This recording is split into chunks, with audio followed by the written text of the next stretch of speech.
does it, boys. We can deal with this vermin.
Good evening, miss. Good evening, sir. Are you interested in a miraculous cure for this unknown and deadly epidemic? Actually, I am. Then you have come to the right place. The famous Swanborough cordial is all you need to help keep you in perfect health. Oh, really? Why didn't I hear about it during my studies? I'm Jonathan Reid, by the way. Dr. Jonathan Reid. Ah, my brother has spoken of your research, sir.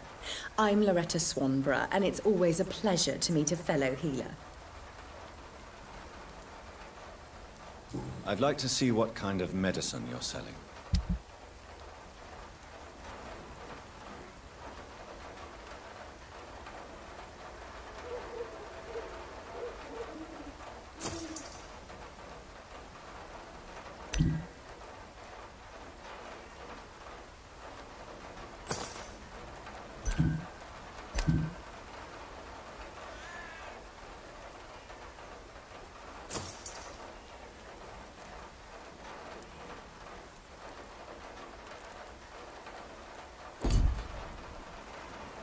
Good evening. Tell me, who intrigues you most in Whitechapel? The region itself is something to see, but I would say Camellia the mute florist who gives away her flowers. What do you think of the locals? Most of them are afraid or desperate. They all come to me eventually for my remedy. Is there anyone I should avoid? Cadogan Bates, without a doubt. The bloody bastard remorselessly exploits poor migrants as soon as they get here.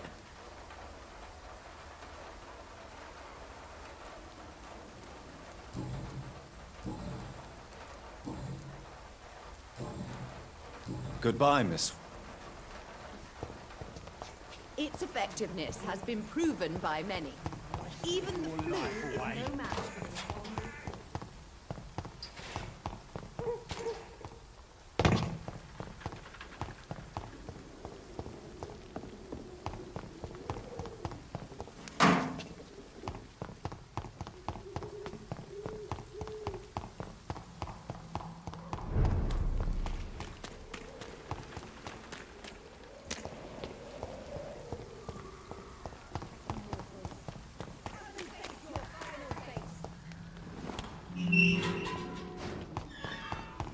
Human blood.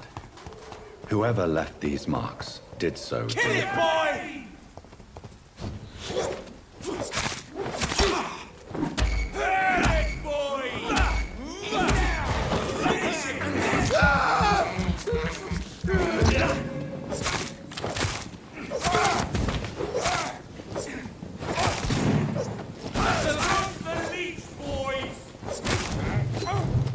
Die, vermin!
Human blood. Whoever left these marks did so deliberately.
You always knew the words to calm the children, Helen. As for me, what a blundering idiot.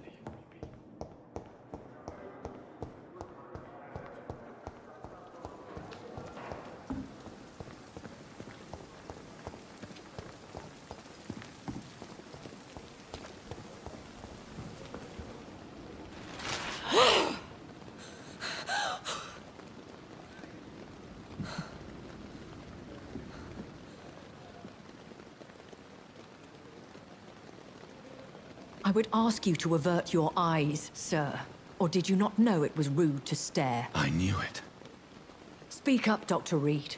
I like a man who speaks his mind.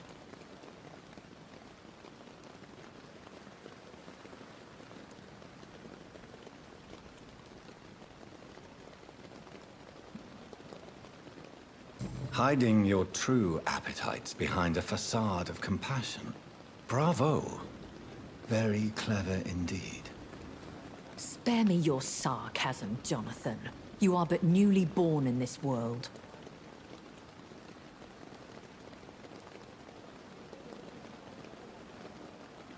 We are vampires. We live by leeching the blood from weaker prey. We are Darwin's next chapter. His cynical and perhaps ultimate expression. The situation is somewhat awkward nonetheless. I have not been observed sustaining myself for many decades. I have to say I'm a trifle embarrassed. Anyway, I have concluded my inquiries concerning your blackmailer. I see. Please excuse my agitated state. Under normal circumstances, I wouldn't let anyone see me in this condition. The case is closed, your ladyship. The person who took advantage of you has, shall we say, seen the error of her ways. So who was it? My lady, the blackmailer was dealt with using the utmost discretion. The culprit's identity is of no relevance. Thank you, Jonathan. That is exactly what I needed from you. You have proven your loyalty, so, as a friend, please accept this small token of my appreciation. Thank you, my lady. If you have an inclination to learn more about vampires or your current situation, I will be glad to aid you in your quest for knowledge.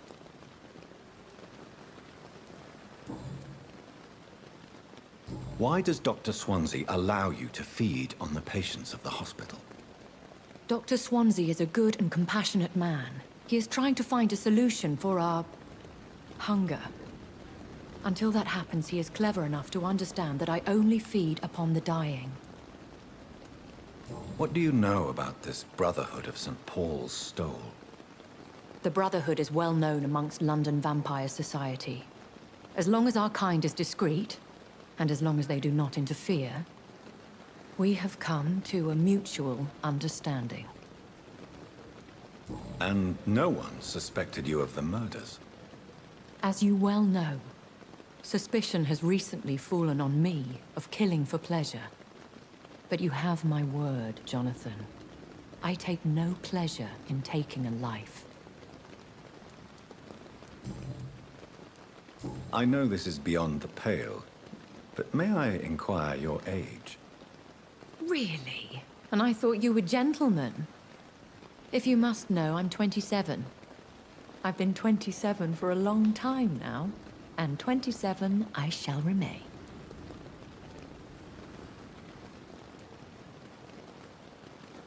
And who bestowed upon you this eternal youth?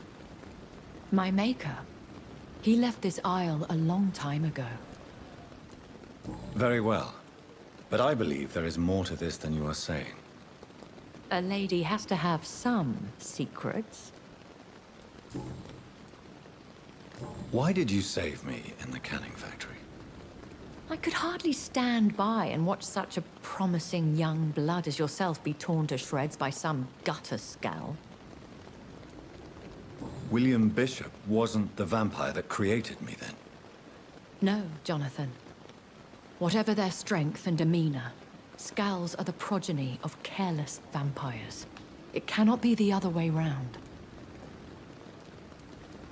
What type of vampire is a Scowl?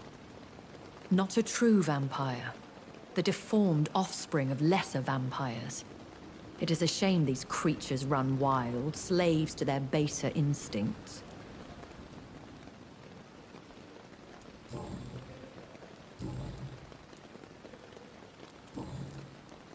I've been away from London and England for 3 years. This isn't the city I remember. Things have gone from bad to worse here, Jonathan. I've lived in this city for a long time, and I've never seen it like this. The Spanish flu has hit London that bad. Yes, but it's not just that.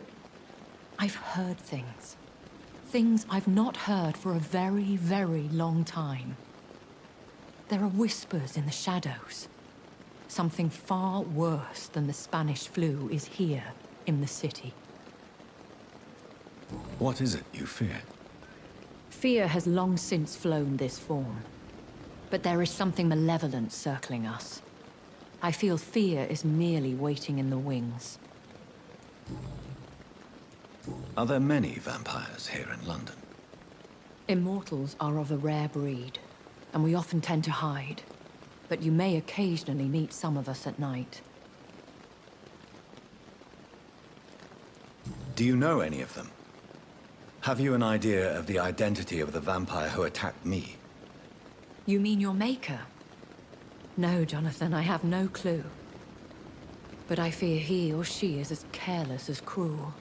To let you discover your new condition by yourself. What do you mean? Every now and then, you may discover an immortal in the deep of the night. But we are a rare and reclusive breed. Our progeny is almost never accidental. Will they all be as affable as you, my lady? I do not see why not. But remember, even the shark smiles before he bites. That sounds like a lesson from experience.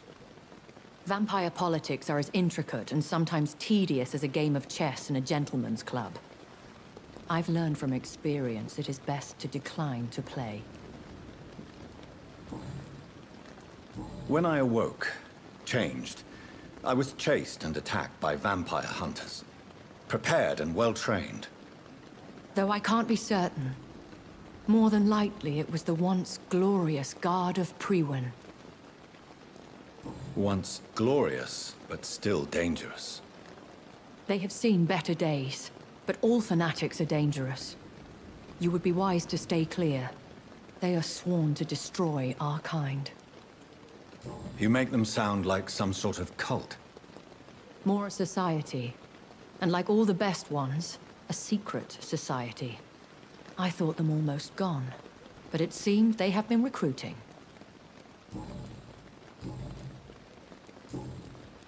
I've been hearing a voice talking in my head. Is this some kind of insanity? It feels like the voice of the vampire that created me. Hush. Tell no one this.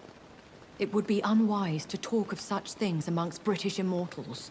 Speak no more of your maker. How could this cause offense? Only the powerful immortals can mentally call to their progeny. No vampire or hunter will sleep easy, knowing that an unidentified elder is stalking the streets of London. Excuse my forwardness, but Are you my maker? Me? Goodness, no. Only a foolish immortal would create a progeny without taking precaution, and I'm no fool. I don't understand. Why was I created and then left for dead? That is a question only the one who made you can answer. It's not normal practice. I doubt even if you find him, he will answer you, considering how cruelly he treated you. So me being a vampire could have been a mistake. I very much doubt it, Jonathan. Contrary to the legends, it is not as simple to make another vampire by just biting someone. I'd like to avoid creating another vampire by mistake anyway. Tell me, how is it done? The process is dangerous. It could even kill your potential progeny. If you did decide to sire an offspring, they must drink of your blood, Jonathan.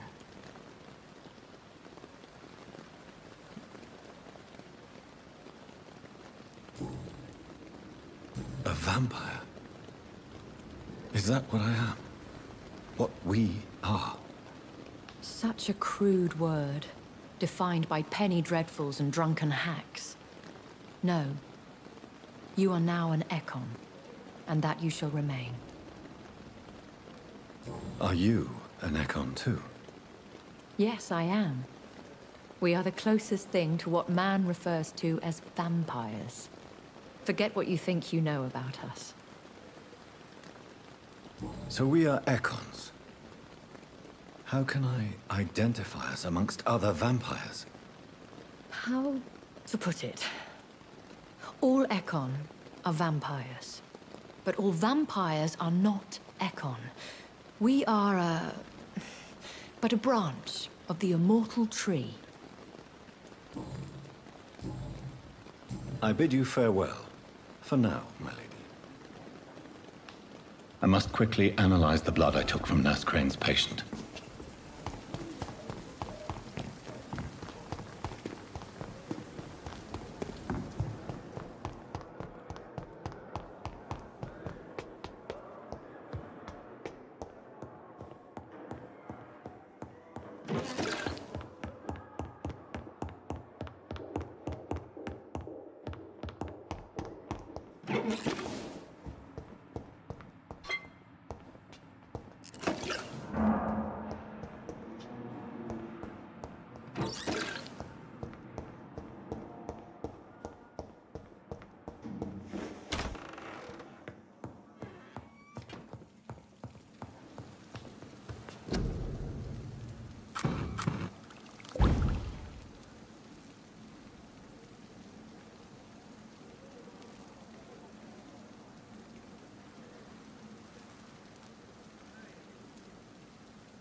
Razvan Vasily was infected by Spanish flu, but also has the highly unstable blood of the Scowls.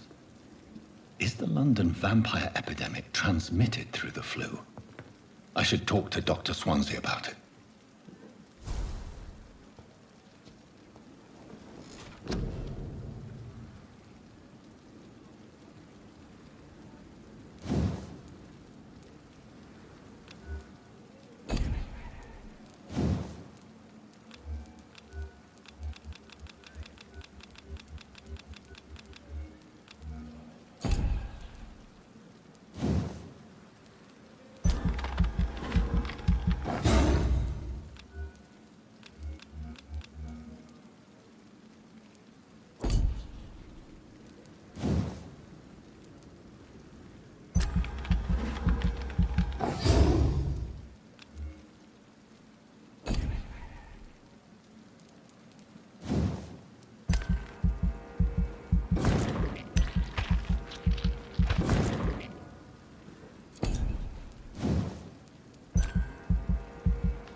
Good evening, Mr. Fiddick. Good evening, Dr. Reid. Any new... Is there anything... Really? Unfortunately, you are not the only person who needs help. And complaining about it won't do you any good. Well, perhaps you're right, Dr. Reid. I'm sure if me missus was still alive, she wouldn't be happy with me going on like this.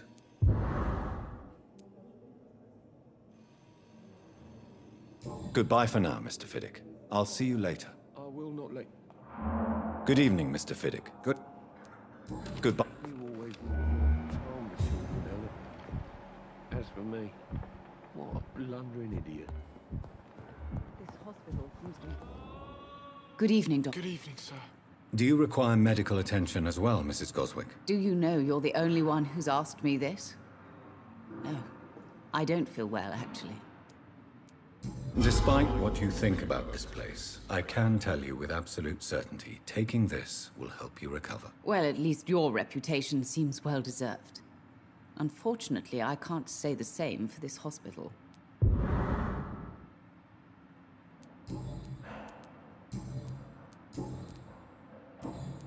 Goodbye, Mrs. Goswick. Right. Don't waste your time with me. I will not let you down. Good evening, Doctor. Goodbye, Mrs. This hospital seems to be falling apart. Good evening, Mr. I'm okay. But in the circumstances... Do you need any help? Thank you, Dr. Reid.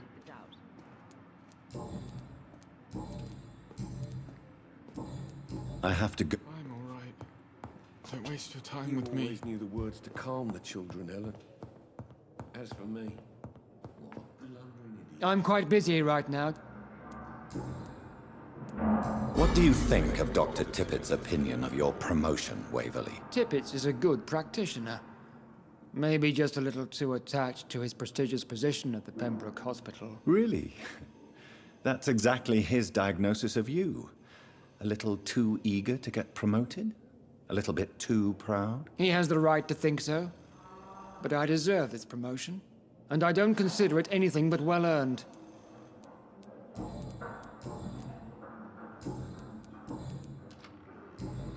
Thank you for your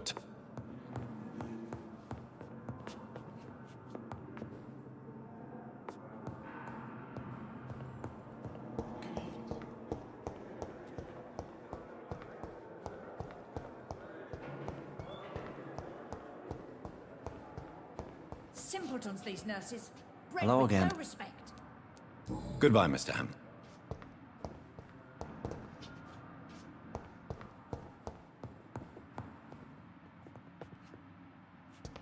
Someone's poached my blanket.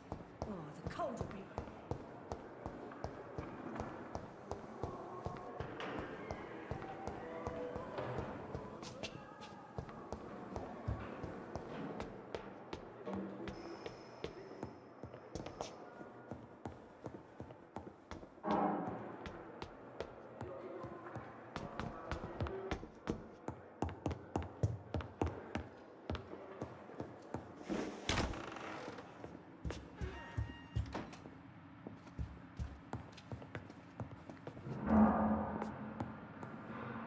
Evening, Edgar. Could I get your professional opinion? Please speak.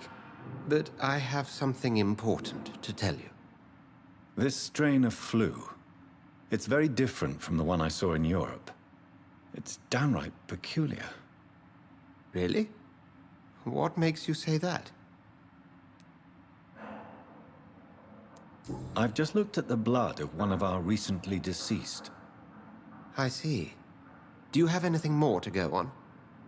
This disease spreads and looks like the Spanish flu, but its effects differ greatly. The London strain is different from the continental one. This is very interesting. Did you find something else? Yes.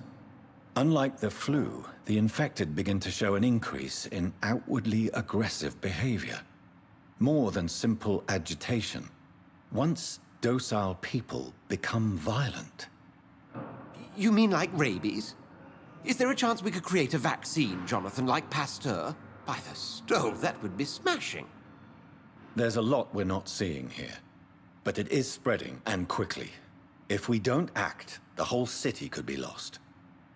But Jonathan, we've a fantastic opportunity sitting right here in front of us. A weapon of choice.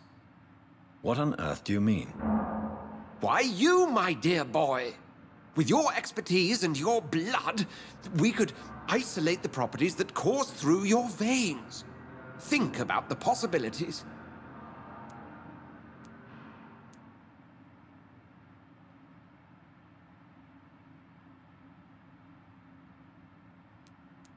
And why not? What did Stoker say about the Children of the Night? Well, using my blood, I could create a whole army of vampires. Surely you're joking. We'll discuss this more later. Thank you for your time. No, thank you, Jonathan. But as I said, I needed to talk to you. I have some rather bad news. Yes? I'm afraid it's your sister. My sister? She's to be buried this evening at Whitechapel Cemetery. Your mother published the obituary this morning. I see. I'm sorry, Jonathan. Please accept my condolences.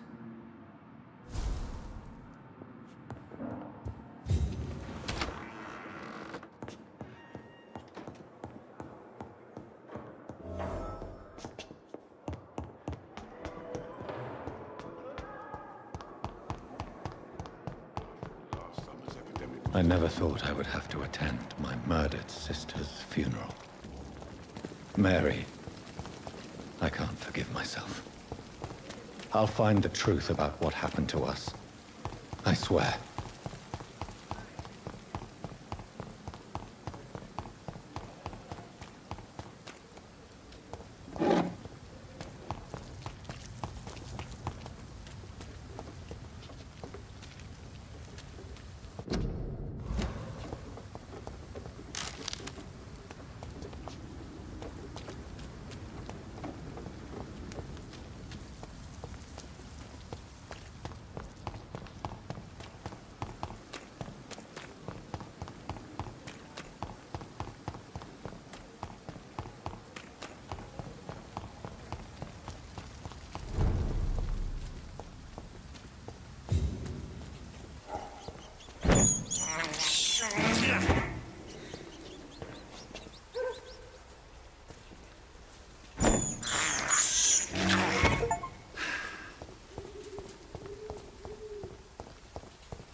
It's one of them! One of them! Watch yourself!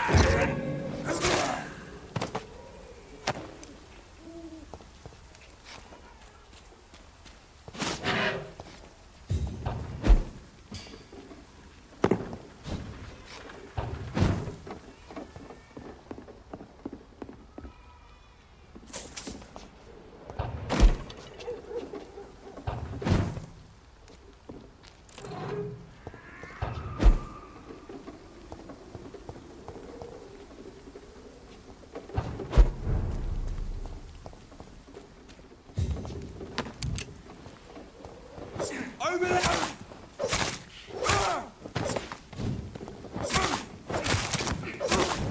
Shit!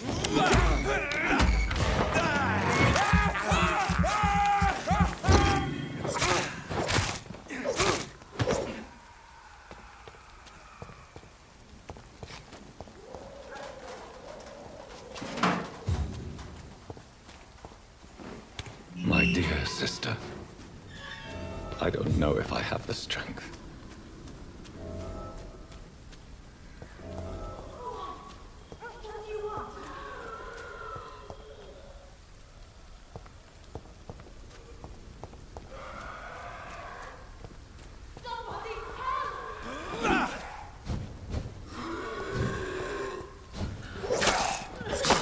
Who are you?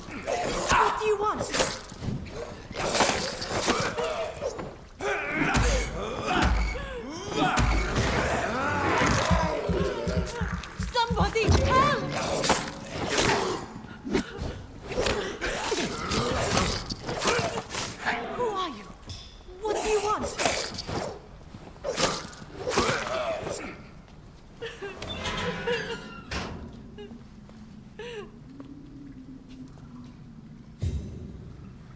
Are you all right, miss?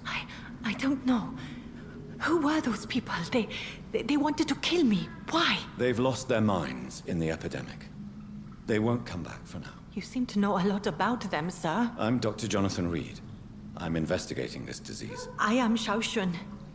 Thank you so much for helping me, Mr. Reid. I must go to the cemetery now. Goodbye.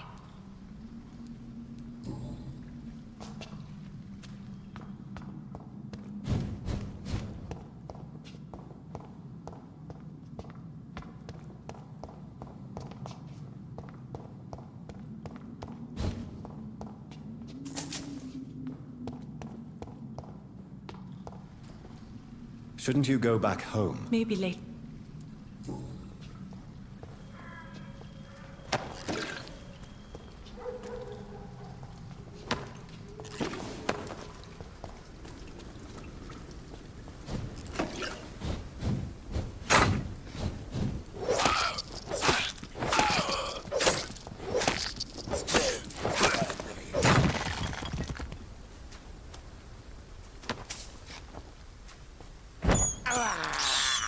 I have this thirst for blood.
Since I can't reveal myself to my mother now, I must find a discreet spot to attend the ceremony.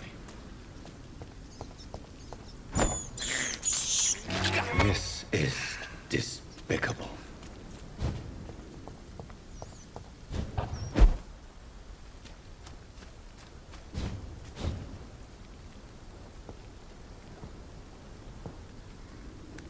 I am the resurrection and the life. He that believeth in me, though he were dead, yet shall he live. And whosoever liveth and believeth in me shall never die. We commend unto thy hands of mercy, most merciful Father, the soul of our sister departed, and we commit her body to the ground. Earth to earth, ashes to ashes, dust to dust.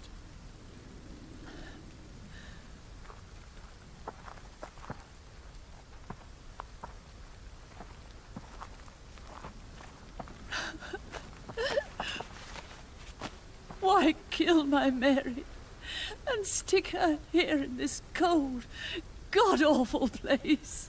These are the legal requirements for the epidemic, madam. Oh, Avery, I feel so tired. Please take me home. Yes, madam.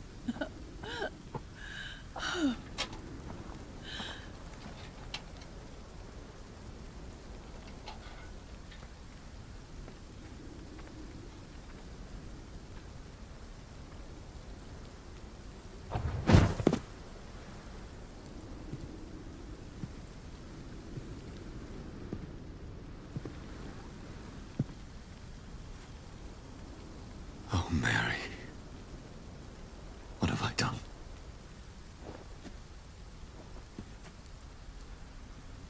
If I could only change one thing. One thing. This is a nightmare. Jonathan, there is nothing you can do but accept it.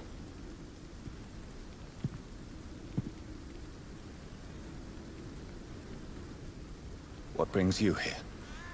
I thought you could use the company. I am so sorry for your loss, Jonathan.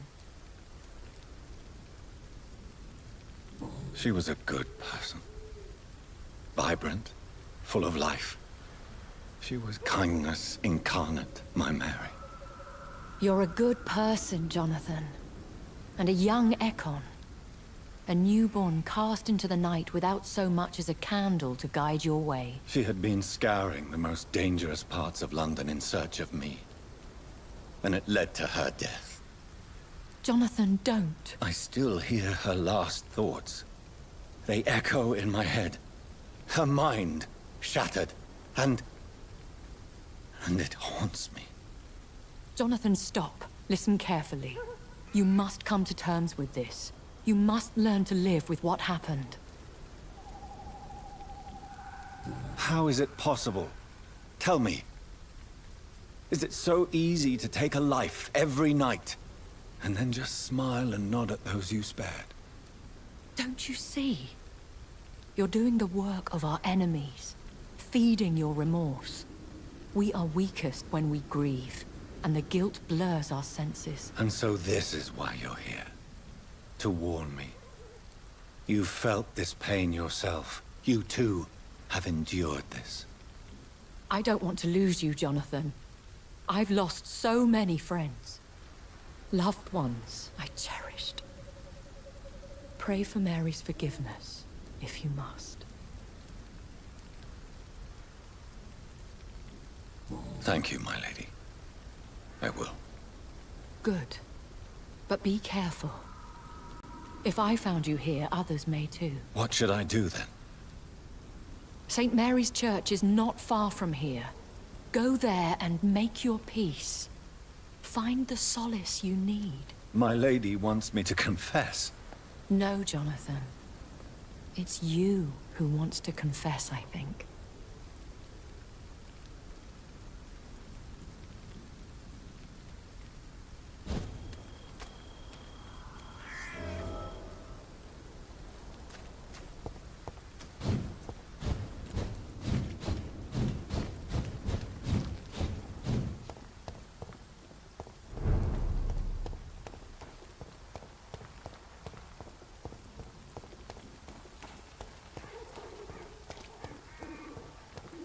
Die, vermin!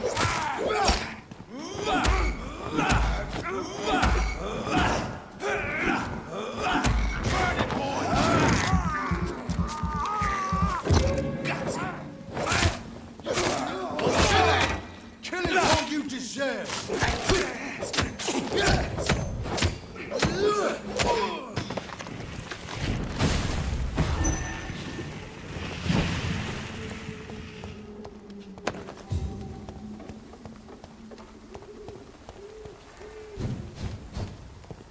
And off to church he goes, a newborn seeking divine consent to lick the blood from the soft and pointy crown. Who are you? Make yourself known. Newborn, you reek of guilt and pointless compassion.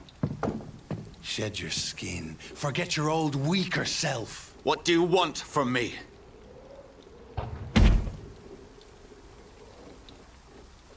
Ascalon does not approve of lone wolves who bring unwanted eyes to our pastures. So your name is Ascalon? Ascalon's will is vampire law. Learn them, abide by them, or I shall return as your judge and jury.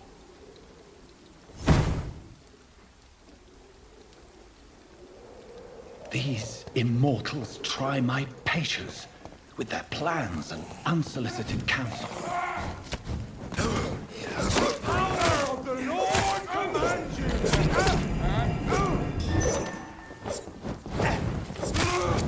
No! Eat this!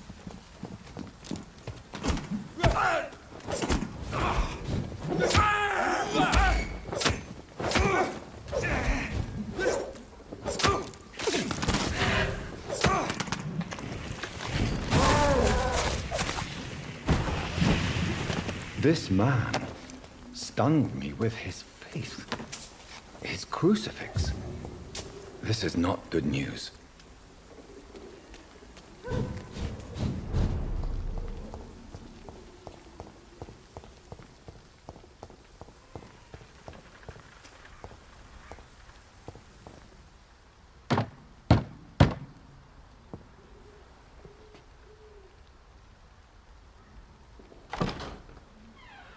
Yes? What is it that you want? I'm sorry to disturb you at such a late hour. No worries, my son. I'm still quite awake, having just returned from a funeral. Yes, I know. I've forgotten what I wanted. I don't know.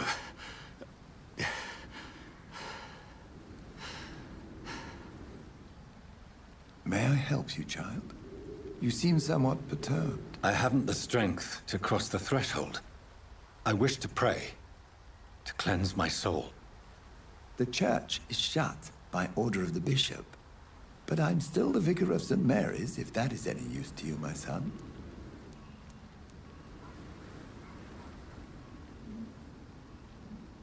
You seem to me a good soul, Vicar. But this is a personal matter. There are no secrets from God, my son. If your heart needs comfort, consider me your chapel. For I can be as silent as stone.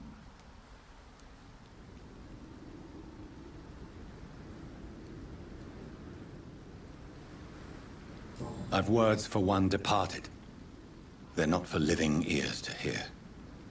Your eyes burn with rage, yet I see the pain that lies beyond. I am here to lighten the burden of all God's creatures. Whatever you tell me is between us and the Lord. Very well, priest. As you seem quite adamant. Open your heart, my son. Tell me what burdens you. With whom do you wish to speak?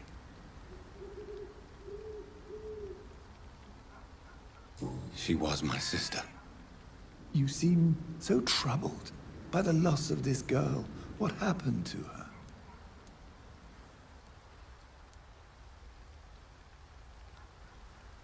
It was an accident. A terrible, terrible accident. I see. And how are you feeling, my son? She died because of me. How do you think I feel? I have a final question for you, my son. This is of the utmost importance. Ask your question, Vicar. What would you like her to know?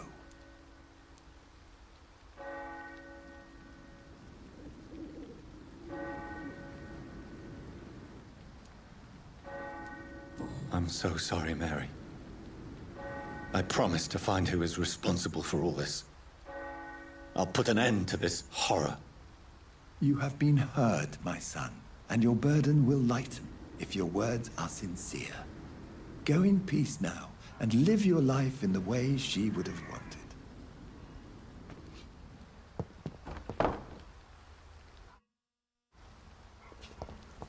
Whatever happened on this dock is between my sister and I.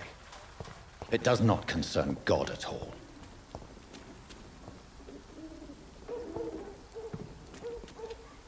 Good evening, Doctor. Can I help you? Have you any news of Nurse Crane and her dispensary? It appears the dispensary is now a major source of contagion in Whitechapel. Someone should do something about it. Goodbye, Miss...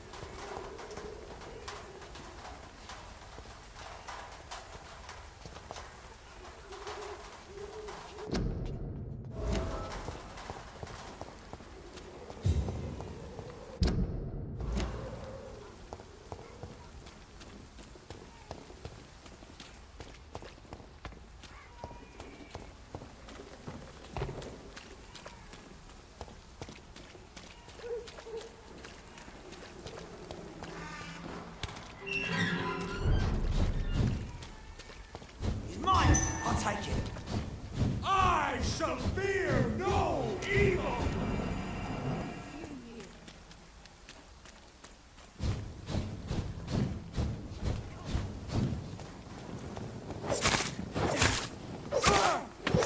Easy does it, boys! We can deal with it.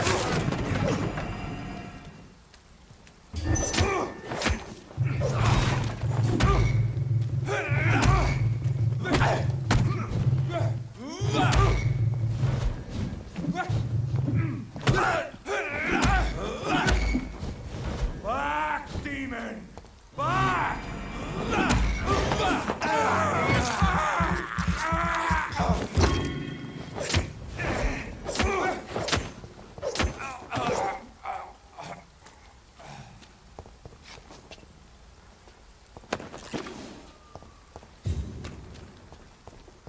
Over there!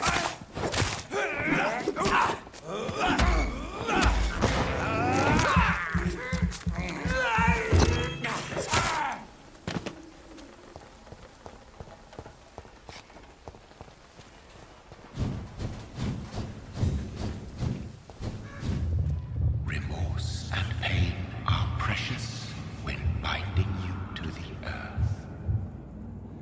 You. I remember you.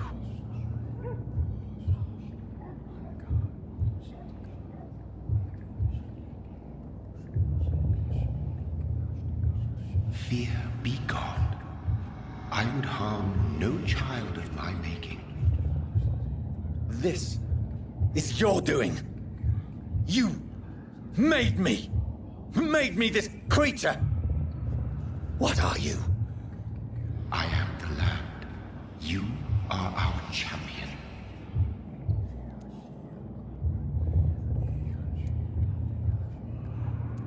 You selected me. Chose me. As shall my children yet to come. What is it you seek? This age is sickly. An ancient poison, an older rage, brewed in a cauldron newly forged. This has something to do with the epidemic. Seek truth, my champion. Defeat the serpent of knowing with iron spur.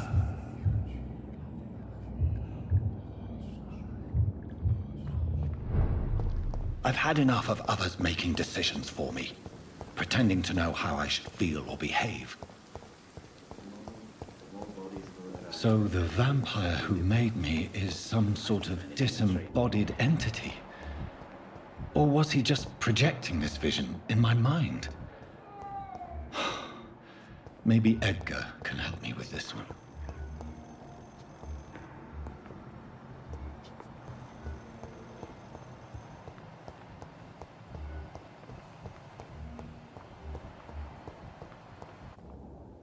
Good evening, nurse. Good evening, Doctor. Do you need medical help? I'm afraid I've... Not under my watch, nurse. Take this. You'll feel better. Thank you, Dr. Reid. Goodbye, nurse.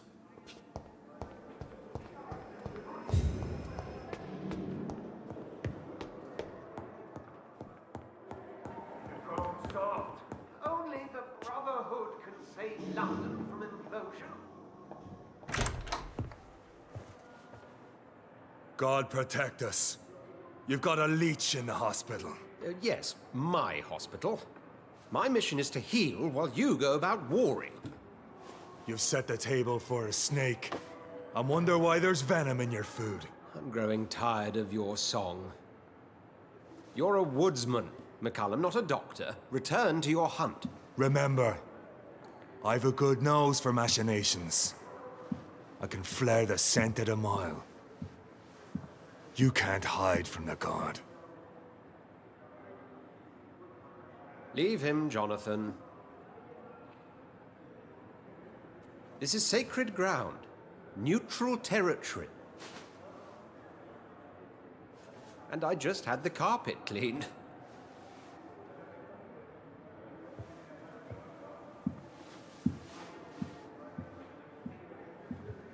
By the sacred stole, this is very bad news. Bad news indeed. What happened? The hospital has been attacked. We have injured patients, at least one dead and several missing. This has spiraled out of control. Even the most infirm are asking to be allowed to return home. We cannot have the people lose faith in this institution. This hospital is their only hope. Of course, you're right. But we cannot afford a public scandal. It would ruin us. We must restore order, and quickly. You mentioned a dead patient. Who is he? She, Jonathan.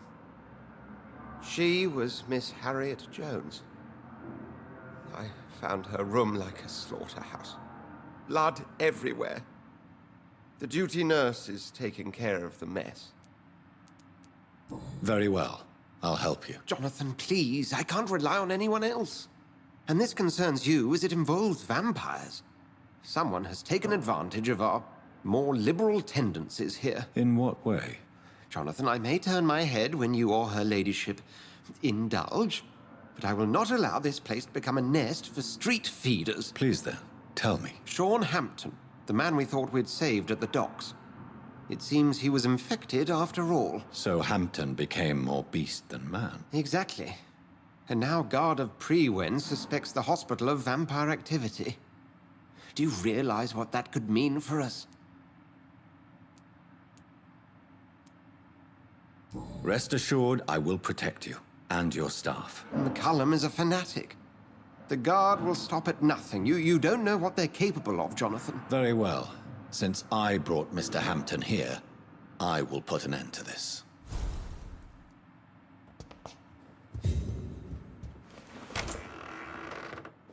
Sean Hampton lives and breathes for the well-being of his flock. There's no other place he would go but the docks.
Good evening, sir. Who the fuck are you? Don't you see I'm busy here? Dr. Jonathan Reid, that's who I am.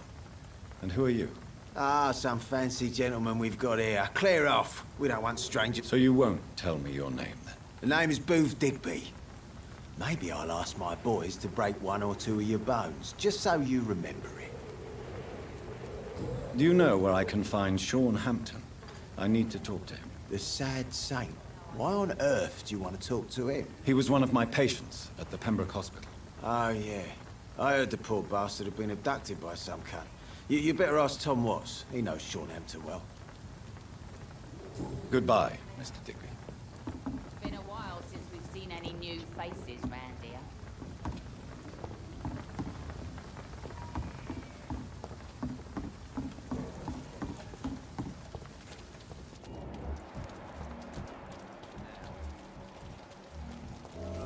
Not a drop of blood left in his body.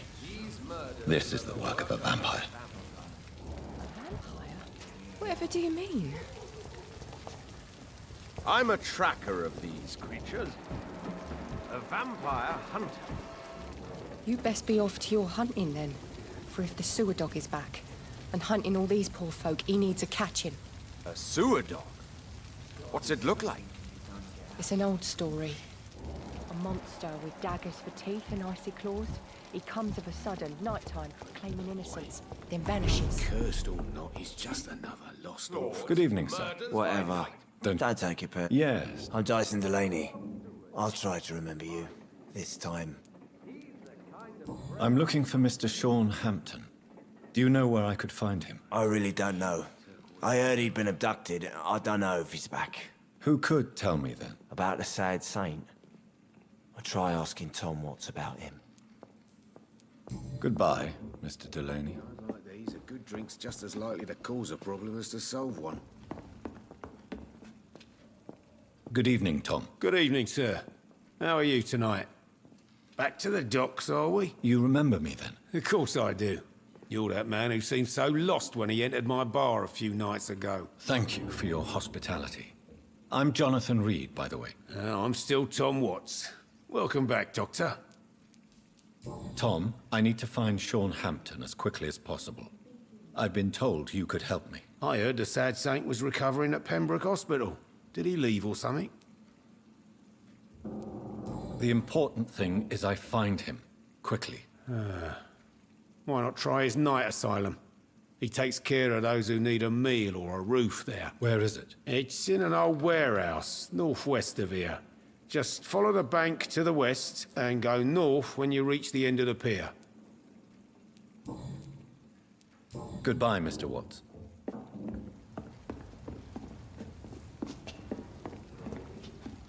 Perhaps I should shut the turquoise for a time.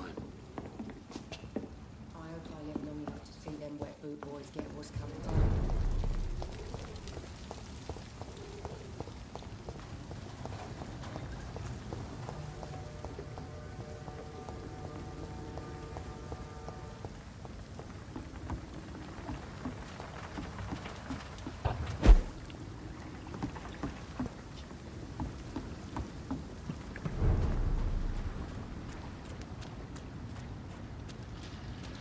Get them weapons ready!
Over there! There's one of them!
Seems like the guard of Prewin is on Sean Hampton's trail, too.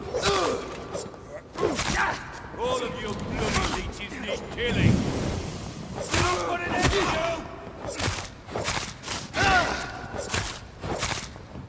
Crush the leech,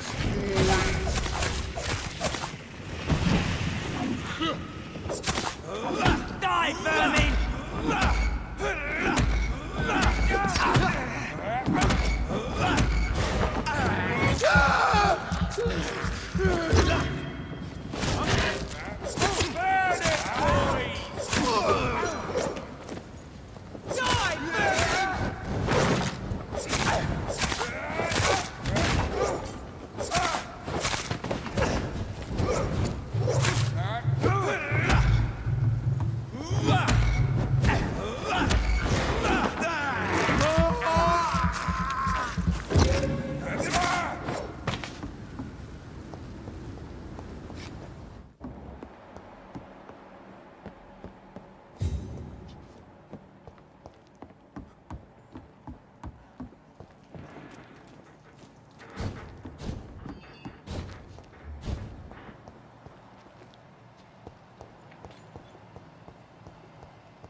This poor man has just been slaughtered by a vampire.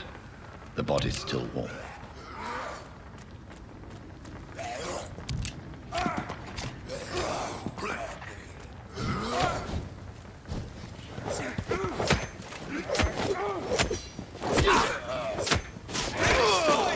Watch out!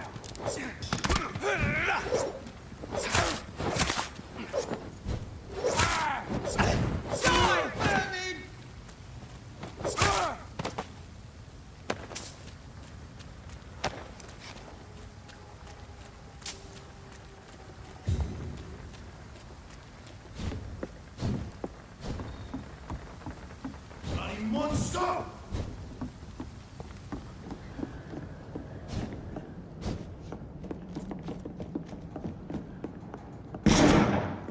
You're mine! I'll send you to hell!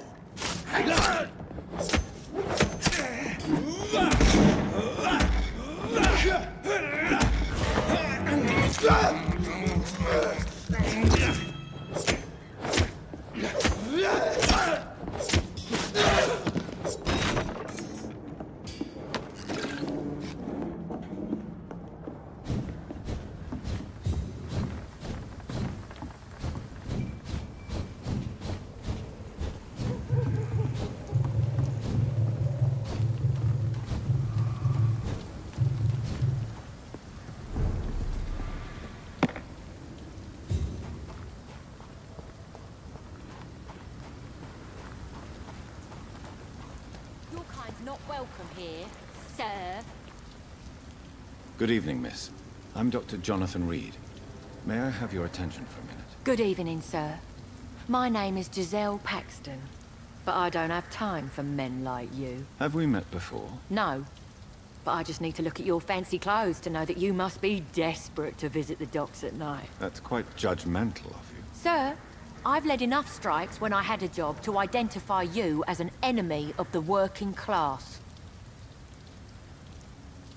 I'm looking for Sean Hampton. Can you help me? What is it you want? Does he owe you money? Has he displeased your Royal Highness? I'm no snitch, Mr. Fancy Pants. May I ask what you do for a living? I'm killing myself scraping for a living. And you? Have you ever had to struggle in your entire life? As I told you, I'm a doctor. You have to work a lot to earn that title. Oh, a doctor. Born with money in a nice house, were we? Was Daddy a banker or a doctor himself? Why such hatred? Are you judging me by my clothes and my job? Course I am. Fuck, you're so blind. You don't even see your privilege. Lazy people like you disgust me. What can you tell me about this vicinity? Tell you what, just spend a few weeks here, and then ask me that question again. If you're still alive, I mean. If you have something to say, say it. I'm getting tired of all this. Oh. You want information instead? Well, here's some for you. Giselle Paxton does not like you at all, Doctor. You don't know me, Miss Paxton, and yet you see me as an enemy. Your manners, your clothes, your words tell me everything about you, sir. I know your kind, and you don't belong here. You're right. I have never suffered from poverty. But that doesn't mean I don't fight it and its consequences. I really doubt you ever had to fight for anything in your life, Dr. Reid.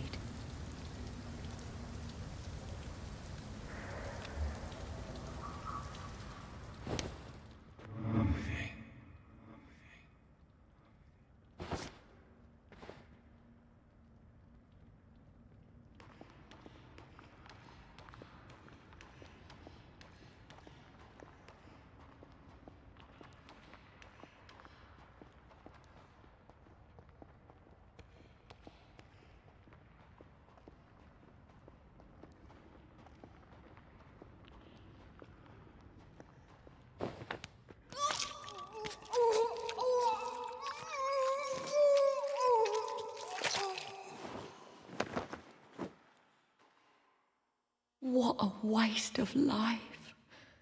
I only managed to be hated by all the people I loved.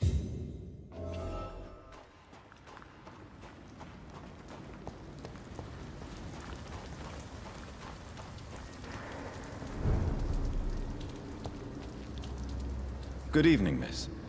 I'm Dr. Jonathan Reid. Can I help you? A fancy doctor lurking at night by the docks? Not fishy at all. And what about you? Working outside at night in this dangerous part of town? You want to know my secret? I'm trying to earn money. And I'm Lottie Paxton, by the way.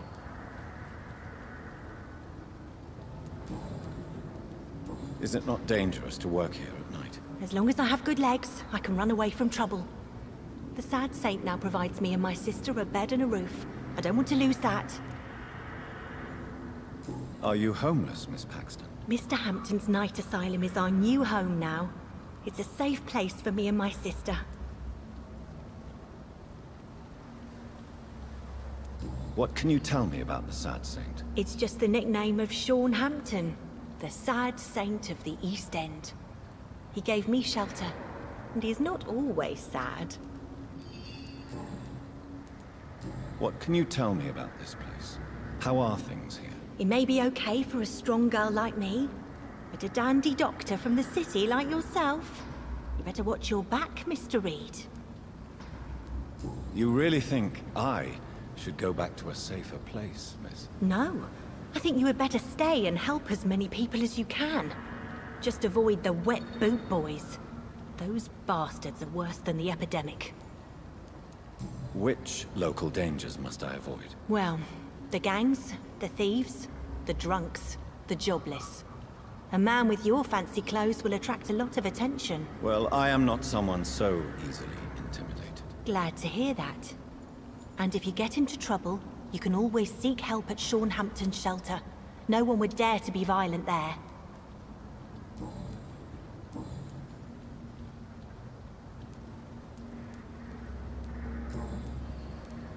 Why do you and your sister Giselle have such opposing views, Lottie? Giselle whines she lost her job due to her unionist activities, which started her drinking. Truth is, she got fired because she's an alcoholic. And you don't share your sister's views? On the contrary, I totally believe that workers need to unite to fight. I just disagree with Giselle's hatred for all wealth and riches. What do you mean? I don't believe that you were an automatic arsehole because you were born into a good family. Perhaps your sister's addiction to alcohol is the result of her despair, but not the cause. Perhaps you're right. But I'm tired of her playing the outraged and martyred social fighter while I earn money for both of us. Don't you think she wants to get better? I believe she knows her alcoholism is a worry to me. And that's another reason why she continues to drink so much. Lottie, tell me about the death of your mother. Giselle killed her. Plain and simple. She killed her with her daily whims, her laziness, and her complaints. That's quite a statement. You can't kill someone because you're fickle. Mother was very ill. But I forgave Giselle. What I couldn't stand was how she cried at her funeral like she was the one left alone. Perhaps your sister is not as tough as you are. I know that, and I don't blame her. It just makes me sad that my own sister is the person I understand the least. Giselle is the only family you have left. Don't you think it's time you forgave her? Sometimes words are harder to forgive than acts, Dr. Reid.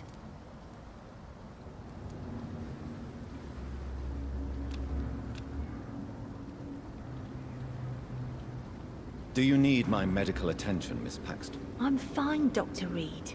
Keep your medicine for those who need it.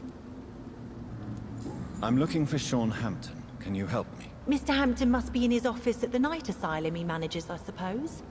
Why do you want to see him? He was a patient of mine at the Pembroke Hospital, but he left abruptly. I see. Well, Mr. Hampton is a discreet and dedicated man. I'm sure you'll find him soon enough.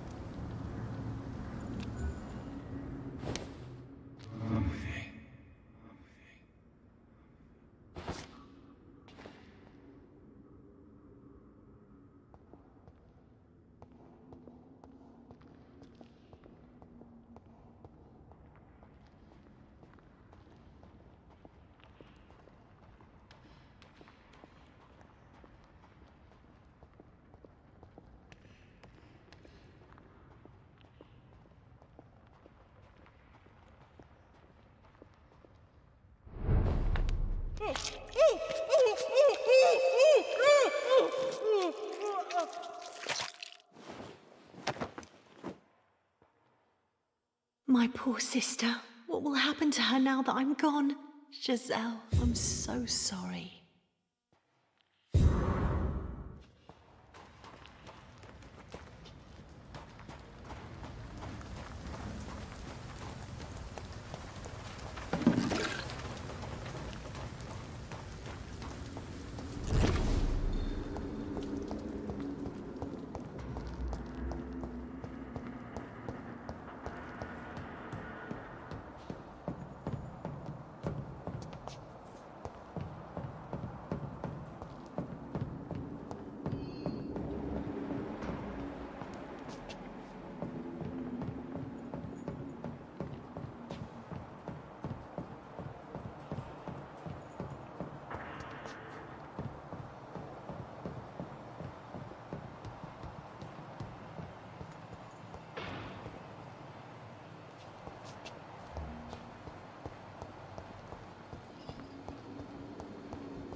Why the long face, Doctor? Is it all that worries you, Sean? My long face? Really? This is a blessing for me, to become a Skal. Immortality gives me more time and energy, if truth be known, to run a shelter. What more could I want? Since you left Pembroke, the amount of blood that has been shed, it's hard to believe you, Sean. Ask what you will. As the Lord is my shepherd, I will not speak a lie to you.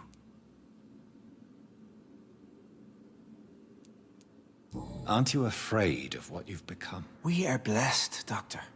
Can't you see it? The Lord has made us able to walk amongst the plague and aid those that need it. Do you think this is a blessing when God's own house and holy symbols repel you? If that is your burden, Doctor, so be it. But I do not fear the cross, nor am I forced to take the life of another. My kind doesn't share your imperfections. But you must drink blood now to survive. No, not your scripture. Whoso eateth my flesh and drinketh my blood hath eternal life, and I will raise him up at the last day. So saith the Lord.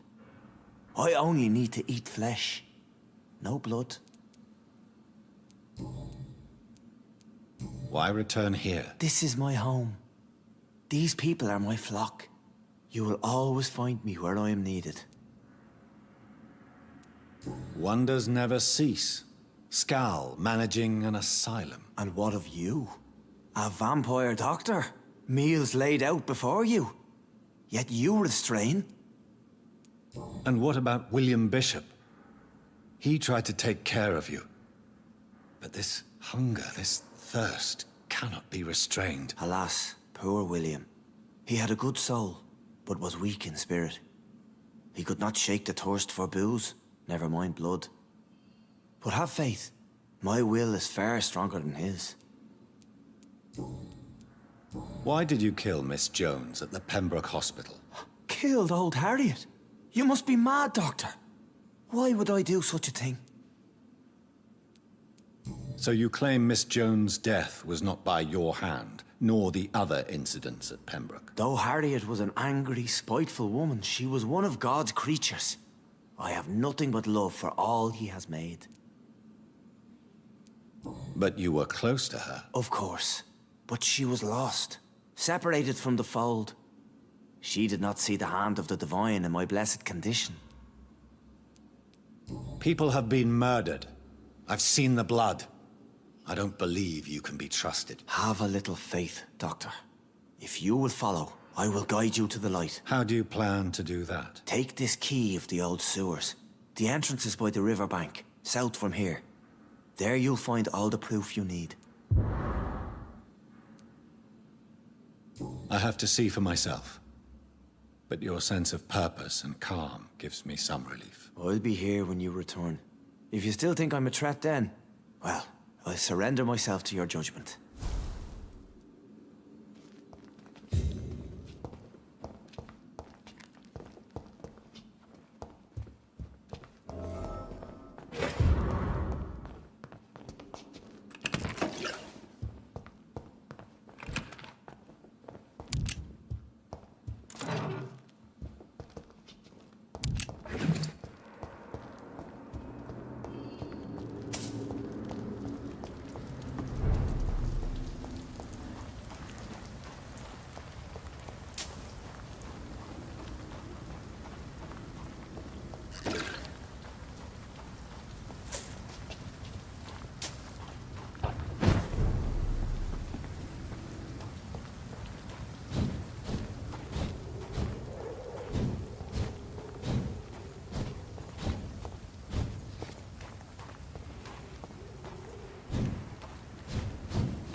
cannot enter. That doesn't work.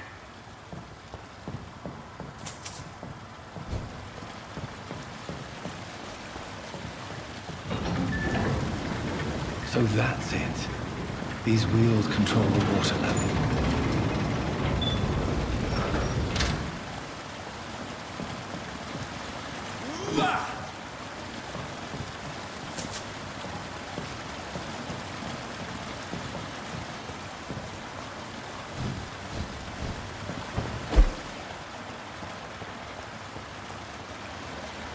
That gate should shut properly now.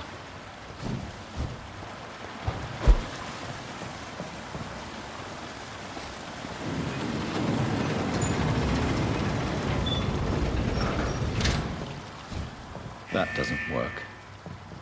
That doesn't work.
These maggots have escaped the wrath of Ascalon for too long. It is time to purge the sewers of their filth. You again! The one they call the sewer dog. Hold your tongue, newborn, or I'll crush you like a maggot. You've let the beast consume you. Finally! A touch of lucidity. Learn to respect the laws of Ascalon! My neck shall snap like a hare's brittle bones.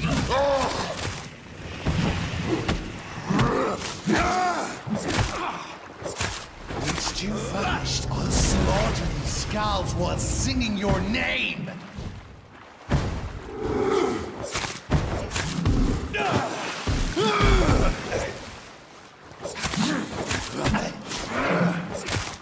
Power you cannot comprehend!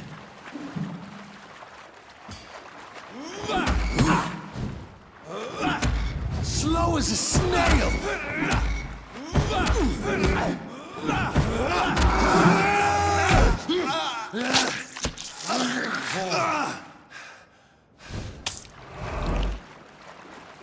Dare challenge the dictates of Ascalon?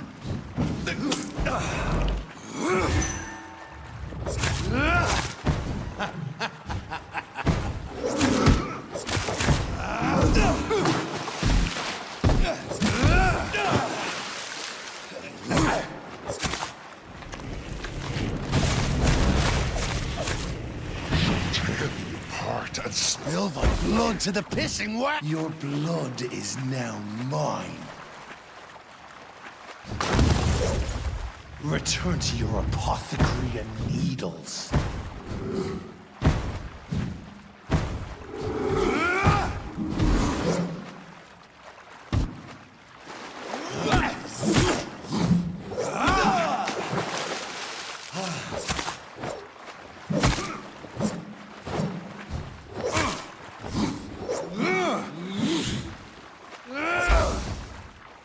I shall crush you.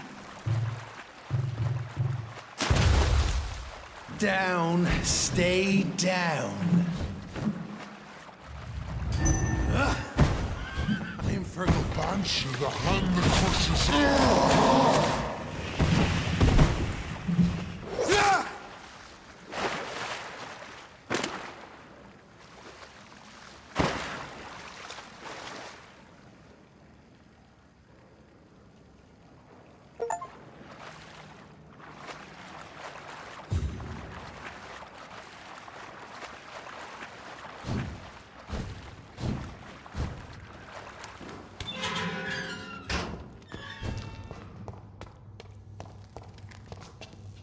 At least one skull escaped Fergal's wrath.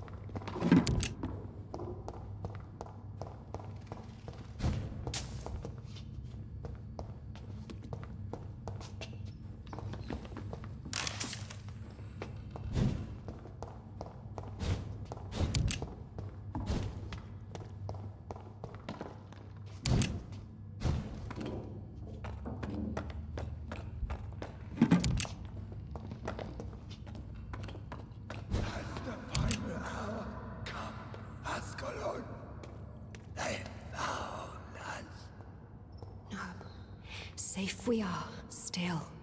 Drink now.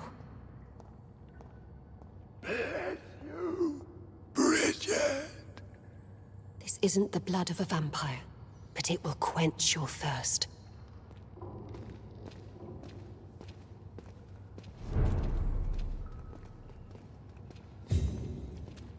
This is our domain, not yours. You've been warned. Wait, I saved you from this creature. That must count for something. Thank you. Now go. Go back to the streets and houses. There is no love lost between us, vampire. But thank you. Sean Hampton sent me here. I believe he wanted me to find you. Who are you? If you must know, they call me Old Bridget. And this shelter is where we live. I'm Jonathan Reid. I'm a newborn Ekon. I'm afraid I'm not sure what's going on. I shall not bend a knee, young Ekon. But I sense your pain. Ask, and I will afford you my attention. Why was that creature after you? Fergal is the blunt instrument of the Ascalon Club. His masters would see us dead or turned into slaves, if they had their way. What the hell was that thing? He wasn't an Ekon or a Scow. They are known as Volkod, an ancient offshoot of immortals. Blood drives them, enrages them. What of this Ascalon Club? Vampire society's elite in the Empire. They make the rules and enforce their judgment upon us whom they see as lessers. So was it you that Sean Hampton sent me to find? Perhaps. The sad saint was always kind to us. He must trust you if he revealed our location.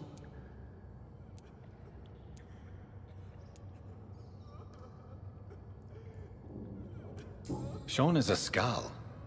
All those I've encountered have been violent, crazed creatures. How can he be any different? Maybe because he is the sad saint. Or perhaps because I am Old Bridget of the Sewer Skulls. Sean killed a patient of mine. And that's just one of the murders he's being hunted for. If you refer to Harriet, she is now among us and under our protection. Harriet Jones is alive. That's it. That's the proof Sean wanted me to find. I must talk to her. No. Harriet is not alive. But you can speak to her. I must warn you. She is fragile and may not receive you warmly. I don't understand. She is filled with bile and hate. Her mind is sharp as a tack, but her body is so weak.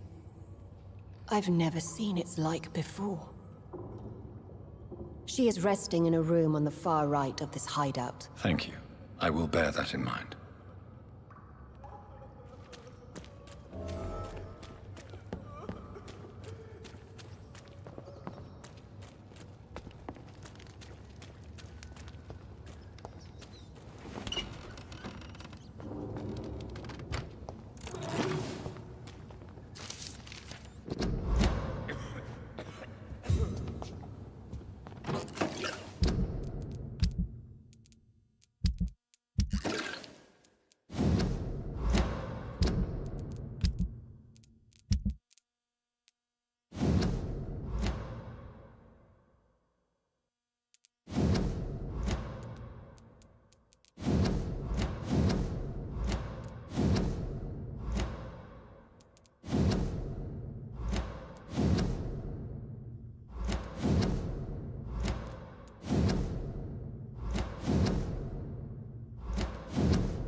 Hello, Harriet. Do you recognize me? Yes, you were from the Pembroke Hospital. The young doctor. So full of secrets. I've so many questions I need to ask you, Harriet. If you would. I love questions. As for the answers, you may not like them. How do you feel? I can't see. I can't move. My body's burning. I feel as if I'm dying over and over again. Have you tried to eat or drink something? People here tried to feed me, but I'm just not hungry. I don't have the strength. Does the pain ever stop? It is not pain I feel. It's like I can't stop feeling every inch of my body. But at the same time, each muscle and bone is the wrong place. Your room, the blood. What brought you to fake your death in such a gruesome fashion? To see if I would be mourned. Why flee with Sean Hampton? Oh, it's always a pleasure to see a saint fall to sin. But the coward still won't kill. Do you take pleasure in causing so much pain and sorrow? Nobody gave a damn about me. Not a tear shed. Poor Harriet. Always the discarded. Why did you come here? And why not? This is where I live now. Leave me be. Will you respect old Bridget's wishes? Will you obey her? Bridget is kind. She only needs to keep me fed and I'll be good. So you desire to stay here? Yes, I'm with my own kind. Birds of a feather, so to speak. Poor Harriet. Always alone. I have a question of the utmost importance to ask. Will you answer? Questions, questions, questions. The good doctor, always searching for answers. Do you remember what you did after leaving the hospital? Did you kill anyone? First, a question from me. You answer first. Very well then. What do you want to know? Are you like me? Are you also dead?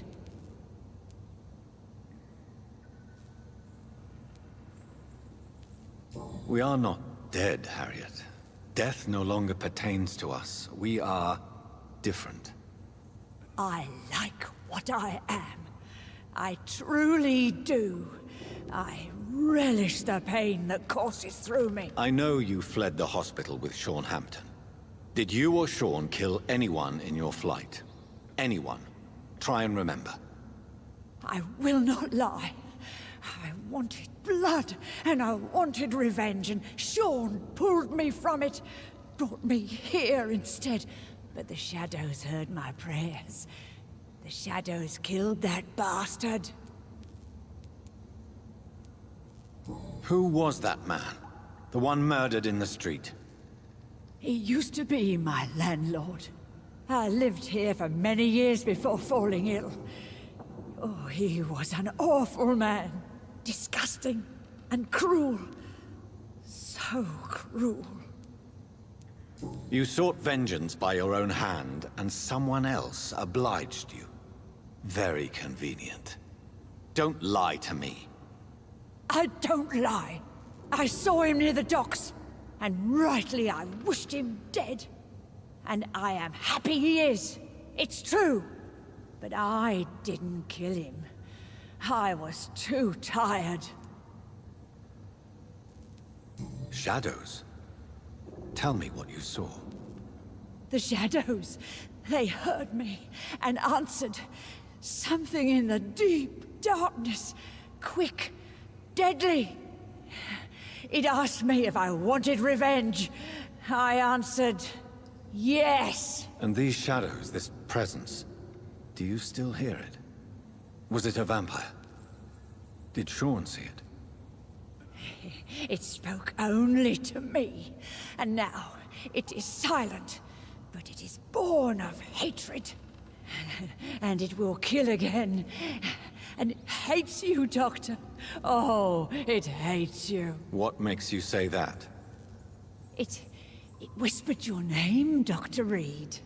It wanted to know who you were and where you went. Questions about me? What did you say?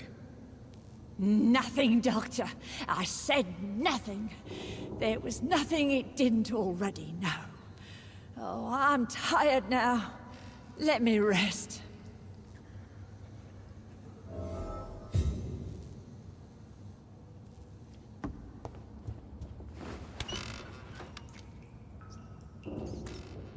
Have you found the answers you were looking for, young Ekon? There is too much left unanswered.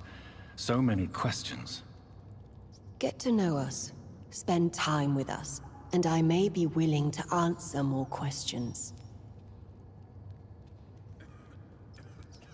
Why do you live here? Amongst the filth and vermin?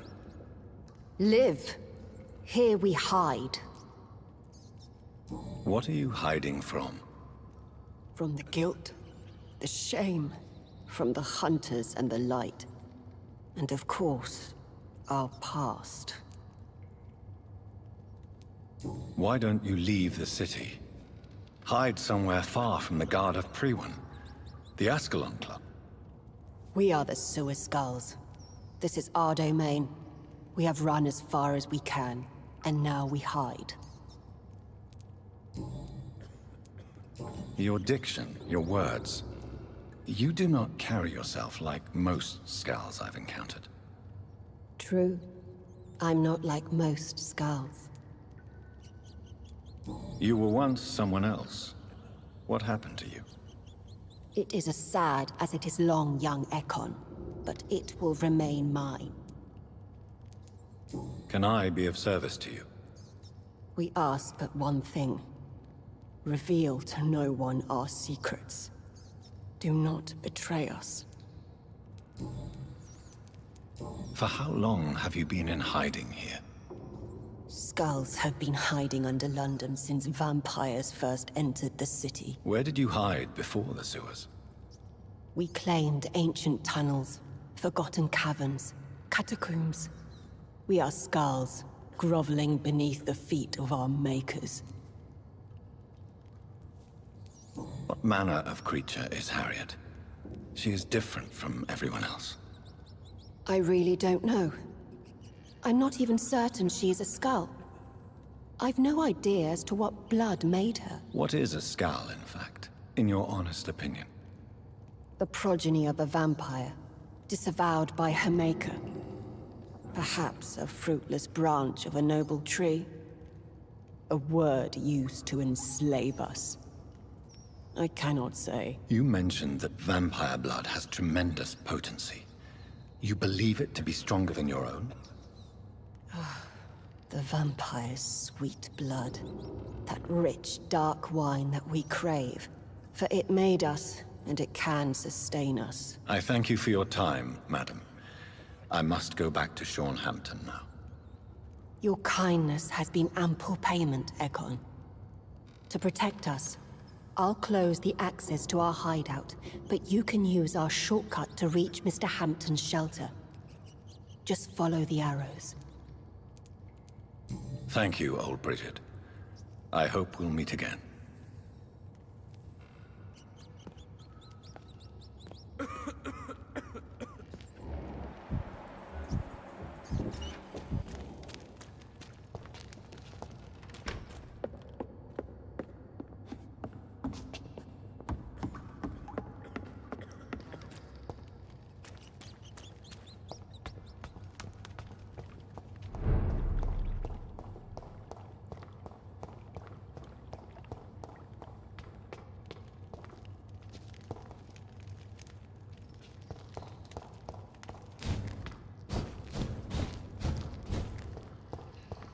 It's locked, all right.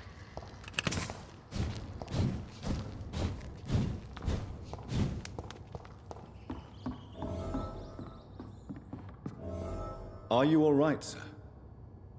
What are you doing here? I could ask you the same question. Don't you know this is a quarantine zone? I'm Dr. Jonathan Reid. I'm investigating the epidemic.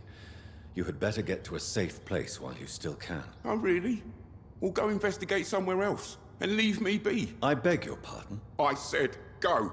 Leave me alone, sir.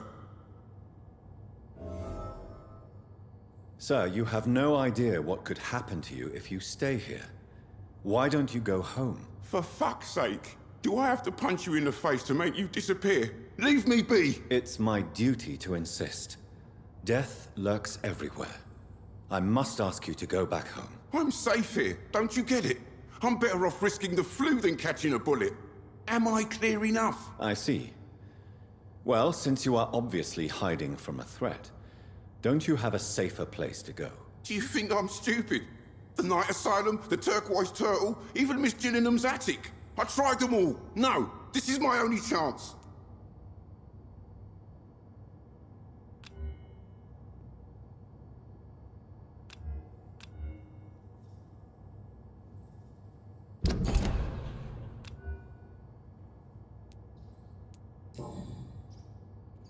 Sir, you have no idea. For fuck. It's.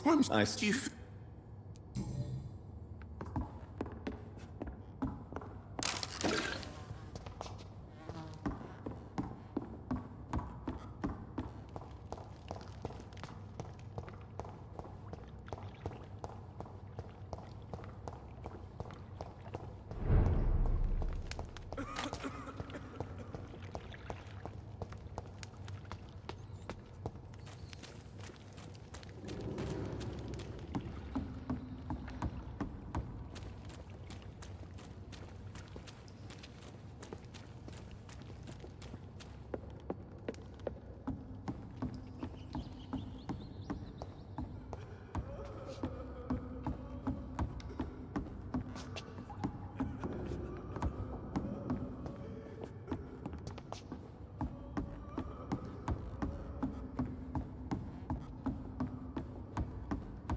Eternal gratitude for your protection, Master.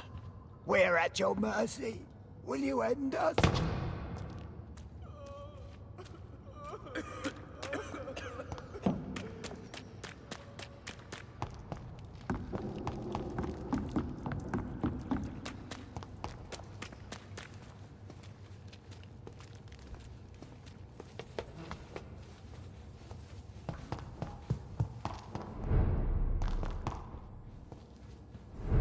We're at your mercy. Will you end us?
It's locked, all right.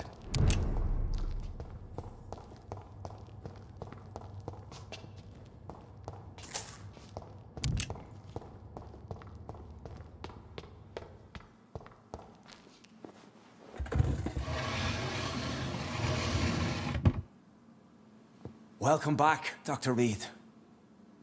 Would you like to take communion with me now? Sean, are you eating raw flesh? It is the sacred flesh of the mortal lamb. Our Lord's bountiful transmutation for the sustenance of his believers.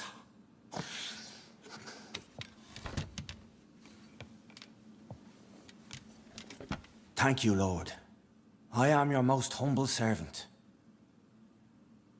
So, true to your word, you waited for my return. I told you, Dr. Reid, I was a man to be trusted. Did you have words with the poor Harriet? You make no distinction between the living and the skulls, do you? We are God's children, Dr. Reid. One and all. And he's determined to save us. What will be the result if you continue to assist both skulls and the living? For the last decade, that's what's been happening. And they found a better life. What's to change? You're forgetting the epidemic. Things can go south very quickly. I've seen it. Oh, these are terrible times. Only those pure of heart shall prevail. You've turned Skal now. Don't you see the danger to anyone giving you their trust? We are all sinners, awaiting salvation. This is a simple truth, ordained by the Lord Almighty. I am a seeker of his glorious light. Does this place belong to you? How can you be so certain you can keep it open? This warehouse was once property of the Dawson family, but has been bequeathed me through donation. The Dawsons? The wealthiest family in London? Have they a clue as to what goes on here? Not at all. The donation was made before the war. The building was run down. I never met Aloysius Dawson myself. So you have the run of the place and no one's taken notice? As long as we keep to ourselves, we interest no one. This is a haven, and I pray it remains so for eons to come. Harriet, Miss Jones, has been behaving in a most violent manner. She's going to need special attention. That's precisely the reason I brought her here. To meet old Bridget. She's the guide Harriet requires. Who is this old Bridget? I don't know, Doctor. She rarely speaks of her past, but I know she has a long one. She's likely the oldest soul in the city. Harriet is possessed by her hatred. You cannot let her roam free. She's dangerous. She has joined her own kind, Doctor. Old Bridget is a saint to the younger Skals, guiding them to salvation and peaceful existence. I believe I've learned all I need to know. I'm certain you've killed no one, but one day I believe you'll cross the line. Logic is a false prophet. Faith is the only path to salvation. What do you mean? We have been blessed with God's eternity. We are the instruments of his divine will. We shall feed the hungry forever and ever. Amen.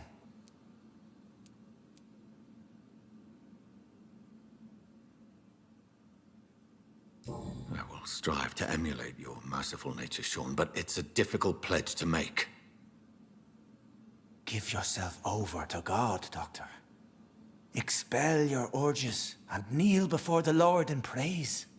These urges. You know the hunger will never be satisfied. I have come to embrace the everlasting craving. I have sworn to feed only upon the flesh of the dead. It is now my sacrament. Take, eat. This is my body. So saith the Lord.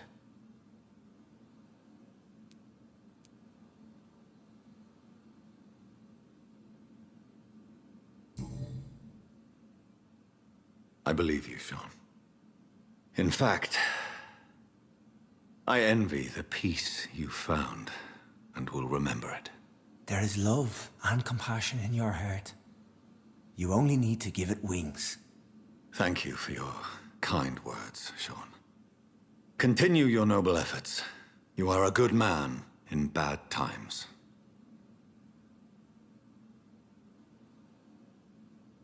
Keep to the light, my friend.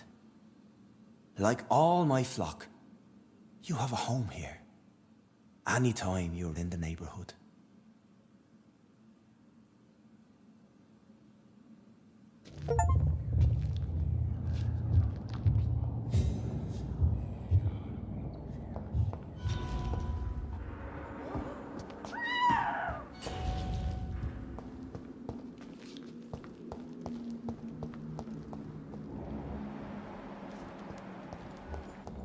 Another corpse thrown in the streets. Someone's playing a very sick game.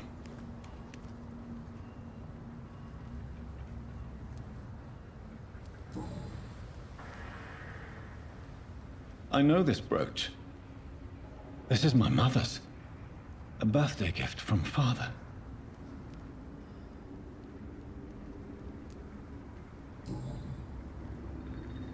"29 Pretty Orchard Street." That's near Poplar's district. Why would this man carry off my mother's brooch? I must go there.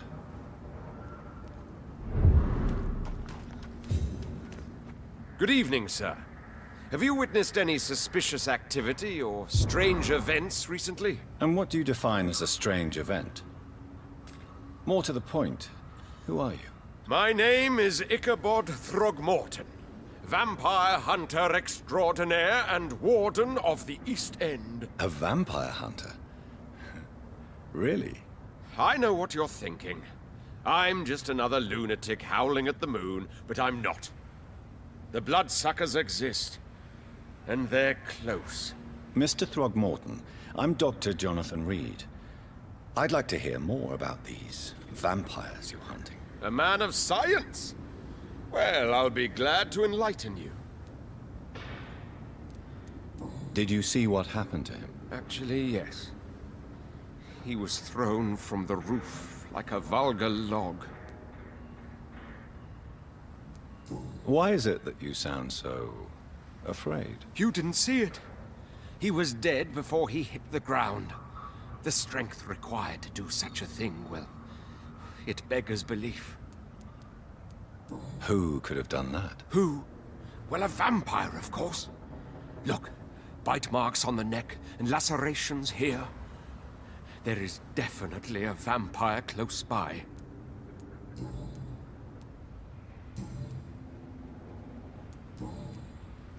Goodbye, and good hunting, Mr. Throgmorton.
moron had me laughing at first. But to think...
Over there!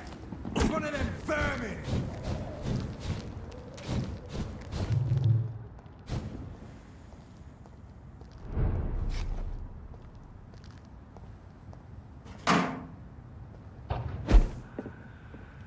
"29 Pretty Orchard Street. This is it.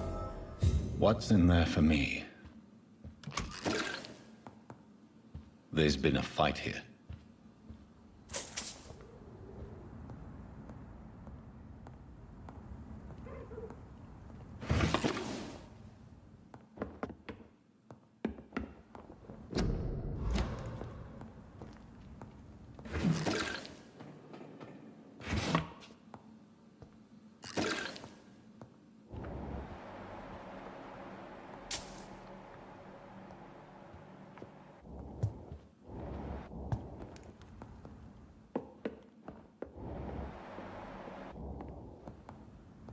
This window was shattered with violent force. Someone's been pulled through it and dragged through the street. Who could have done that?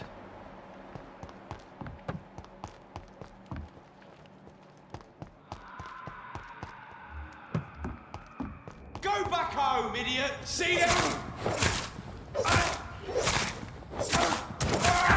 Murdering bastard!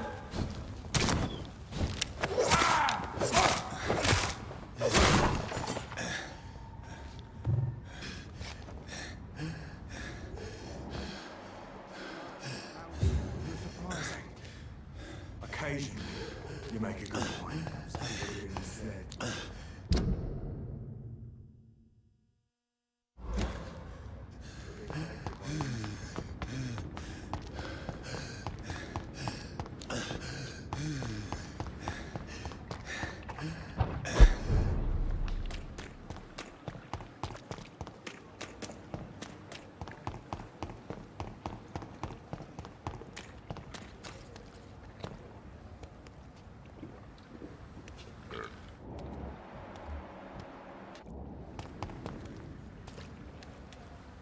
Hello again, Mr. Thatcher. Yes.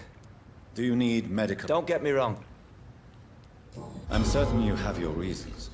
But let me assure you, I'm not like other doctors you may have consulted with. It is true. You risked your life to save me, after all. It would be impolite to refuse your counsel. Goodbye, Mr. Thatcher. Try to take care of yourself.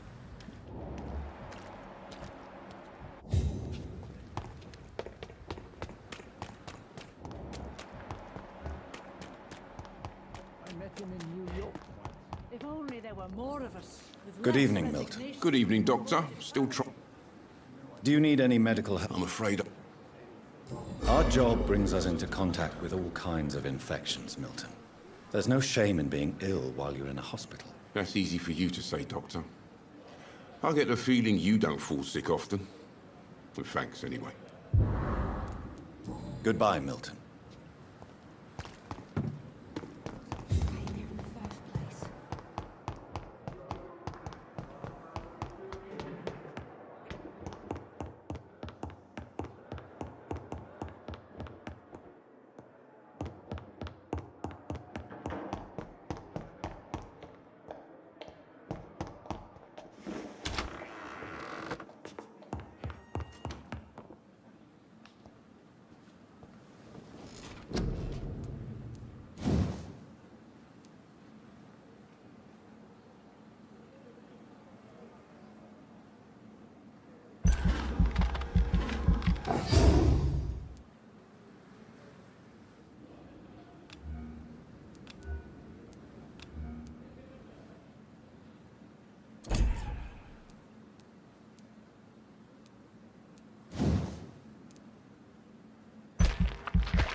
I'm quite busy right now, Dr. Reid.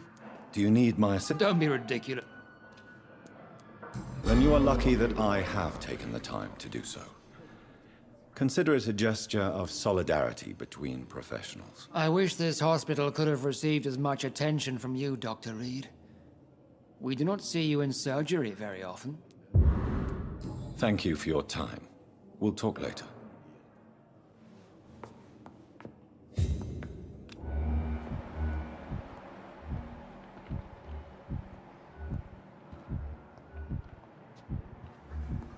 I will not let you down, my boy.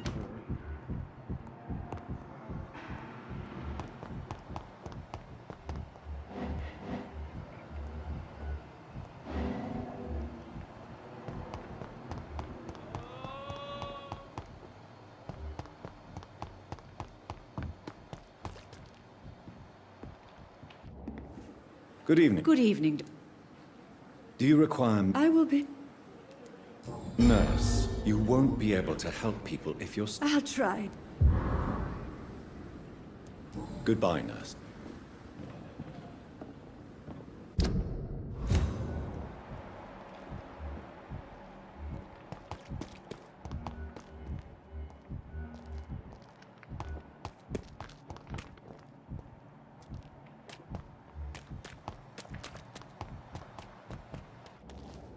Hello again, Mr. I'm eternally... Do you need med... Afraid so. Throughout history, some diseases have done more damage to armies than any weapon created by man. You are wise to be careful. You're working at the Pembroke Hospital, aren't you? That's a good enough reason for me and Oswald to go there. Goodbye, Mr. Blood.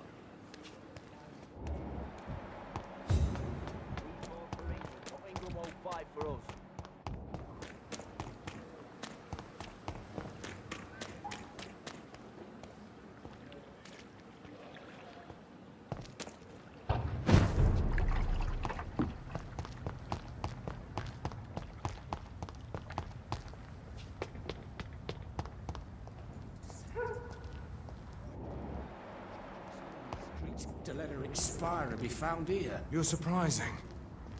Occasionally, you make a good point. How's that? We're being...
The marks on this woman's neck were made by the fangs of a vampire.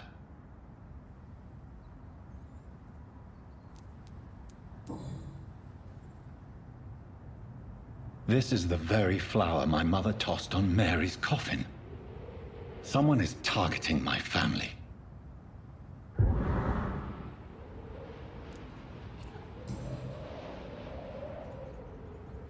Only a golden watch in her pockets.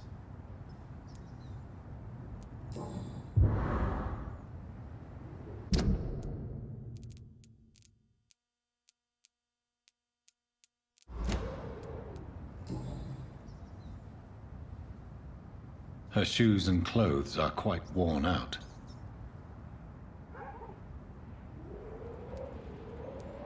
I see you.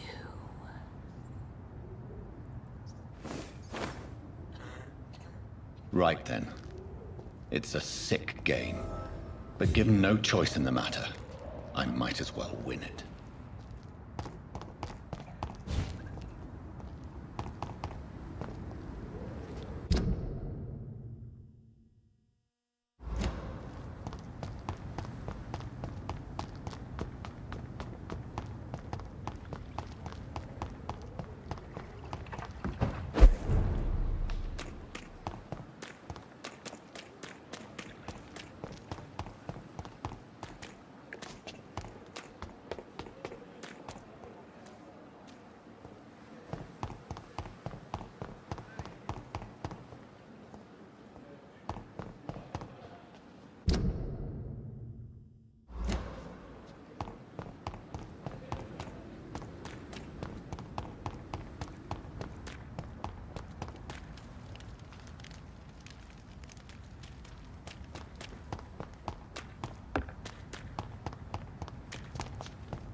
Filthy piece of shit!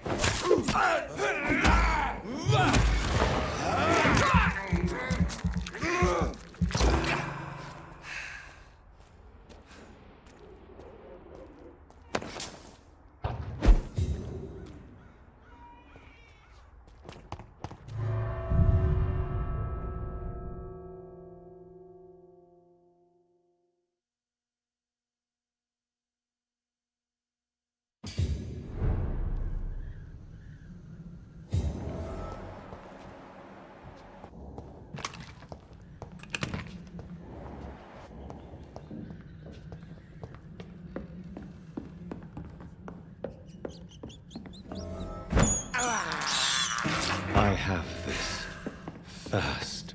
Oh, it's locked.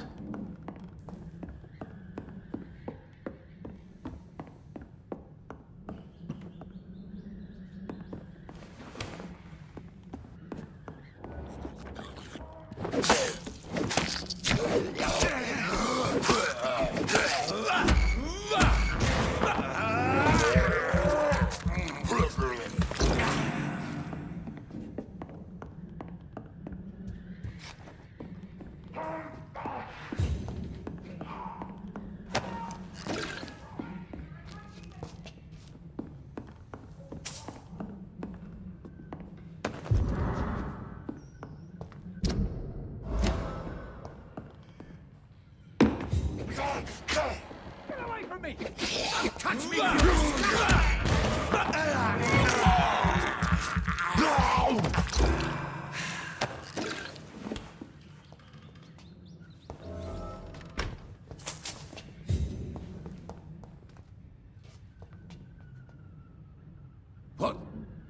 What happened?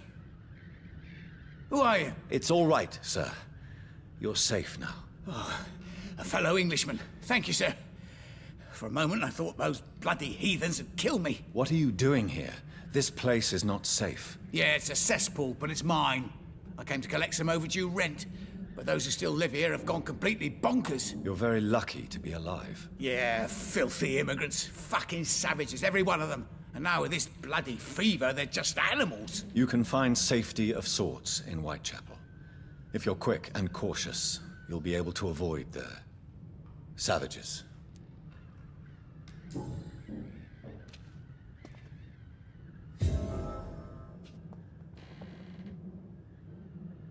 You had better return to... Safety isn't really an issue in...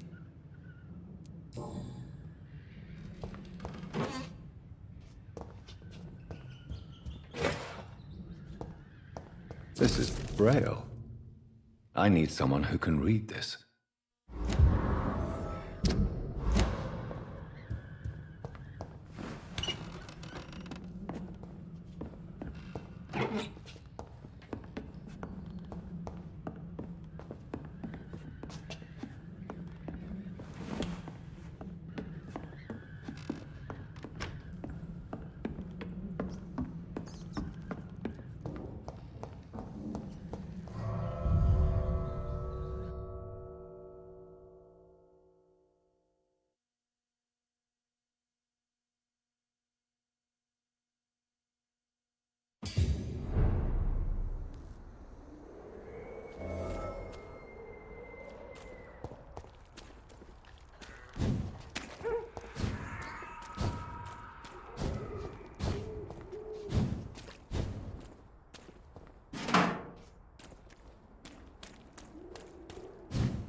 I can't believe I'm doing this.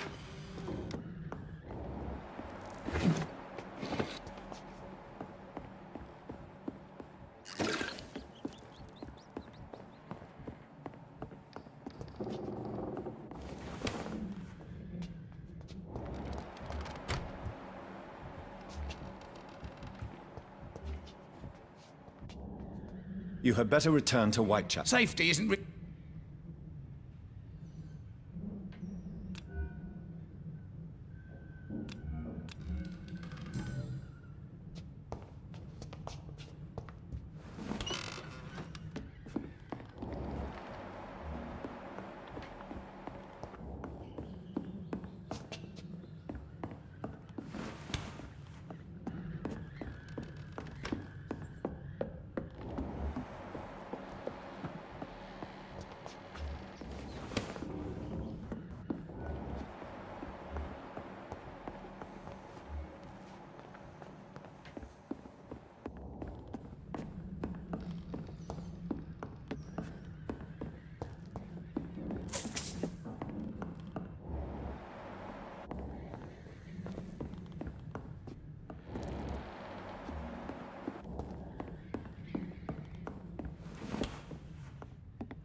Stop that!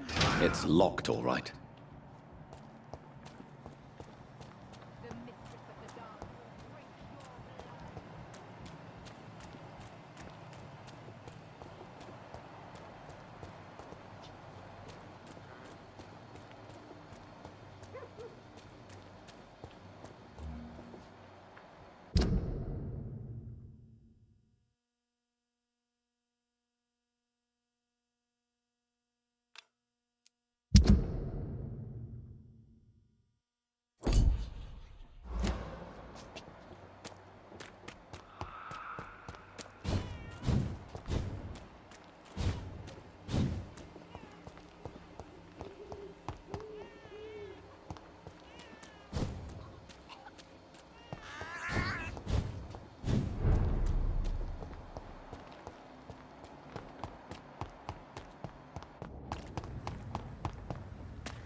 I have this thirst for blood. This is despicable.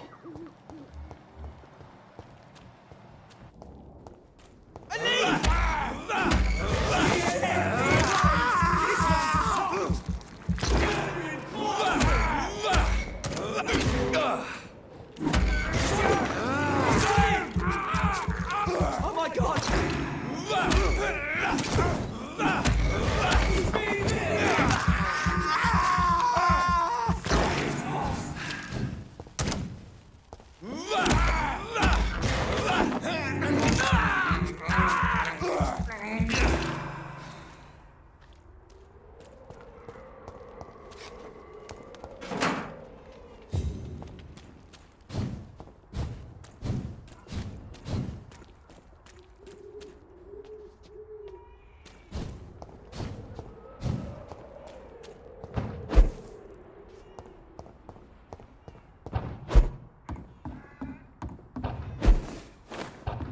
Very fast, but I'll catch you.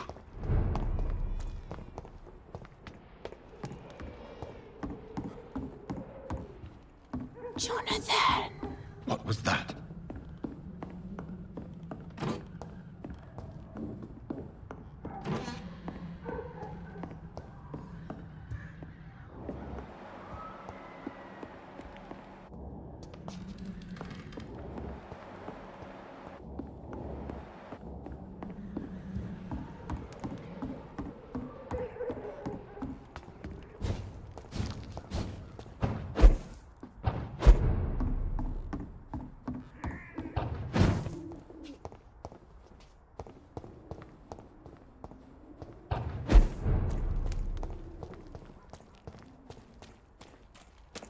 They've all been butchered.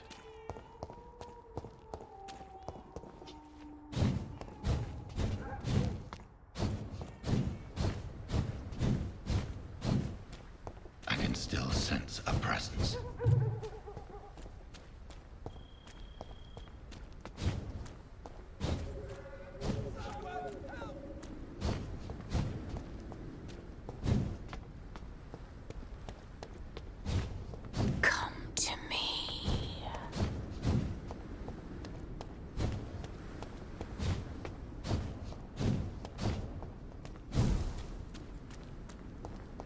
God help!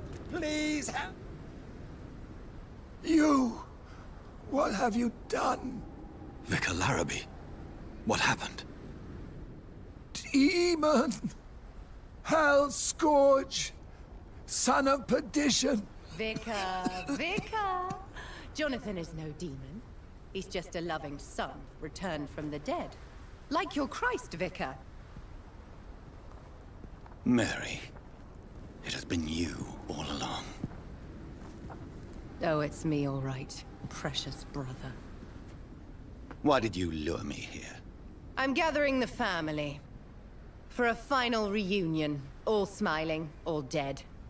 Thanks to the good Dr. Reid. Mary. Mother? Say hello to your son. Hello, Jonathan. Mother, What do we have here, Mother? The prodigal son has lost his tongue. Our Jonathan always had the first and last word at dinner. The entertainer, the star of our show. Mary, let me explain. Shut up. It's my turn to do the talking. I have this nasty hole in my chest, Johnny. It needs to breathe. Right then. Speak.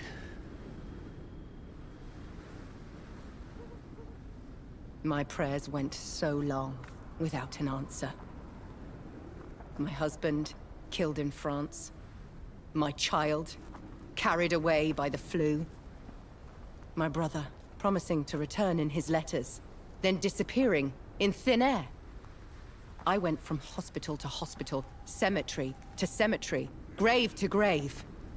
I've lifted every stone in London, searching for an end to the nightmare. And there you were, in front of me, on a dark pier. It was the hunger. You know it now as well. The joy To have finally found you. I longed for your arms. A final happy ending to so much tragedy. To tell me all would be well again. As you did when we were children.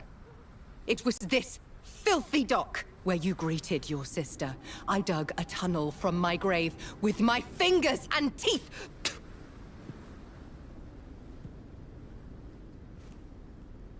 Mary, I had taken your life before I realized it was you. I tried to kill myself. But you failed in your attempt. We cannot die, can we? We are a plague. I've watched you, Jonathan. You pull the strings and sever them. I've done what I had to do. I did not choose this fate, but I will have my answers. Ugh. There are no answers, Doctor. There's nothing left but pain and lies and treachery. Mary, wait!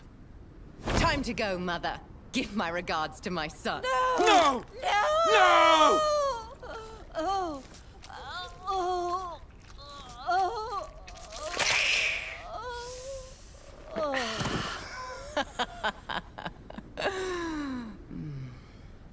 This is what I do to those I cherish. Can you imagine what I've in mind for you? I'll destroy you! Finally, we hear the truth! Dr. Reid, admit it.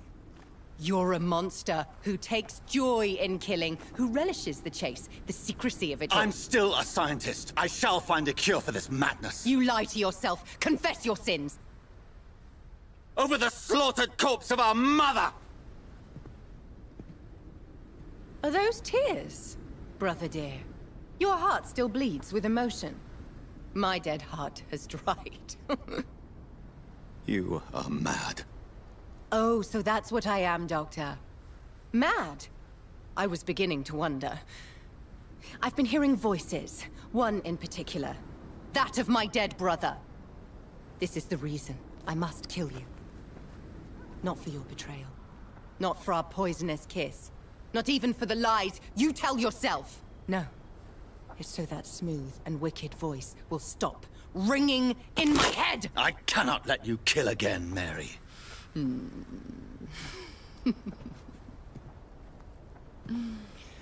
Time to die, brother. And this time for good! Abomination!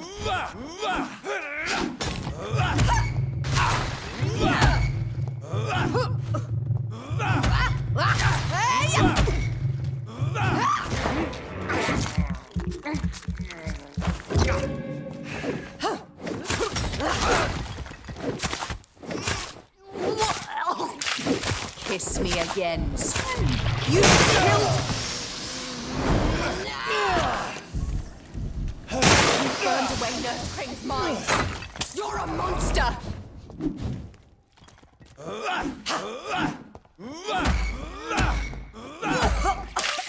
What have you done? Give me your blood, priest.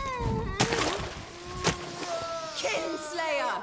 Their final thoughts are just to die for.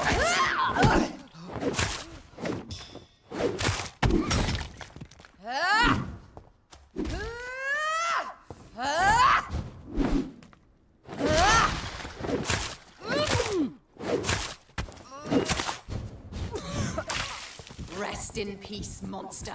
You left me to rot in this grave.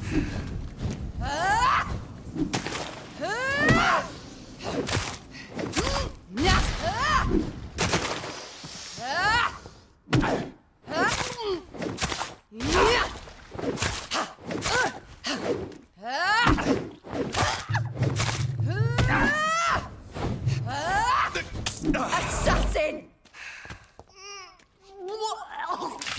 Come to me, Jonathan.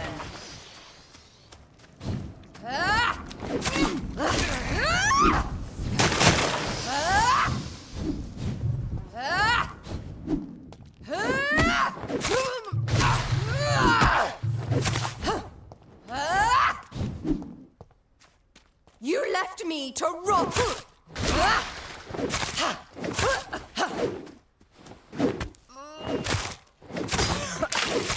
Kiss me again, sweet.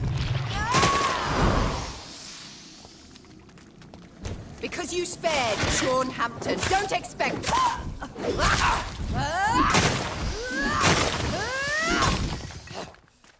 Assassin!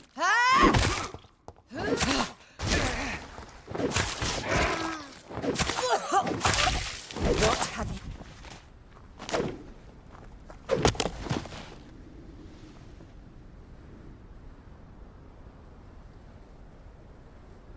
Well, brother, it's time to bring this conversation to an end. Forever. You know I will not play this game. Come now, Doctor. Like a rabid dog. Or think you're performing an autopsy. Don't be ridiculous. I'll kill them all. The kind Dr. Swansea. The sweet little lass with hair of red. I am the Harbinger, bringing your punishment. Mary. Don't you see? This is not me. Flesh that never ages. All nightmare, no dream. Bring it to a close. Let me sleep.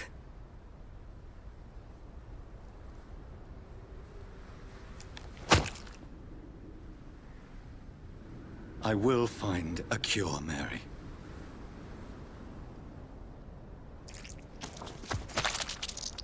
I swear it. Then, at last, I can forgive you.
Blood.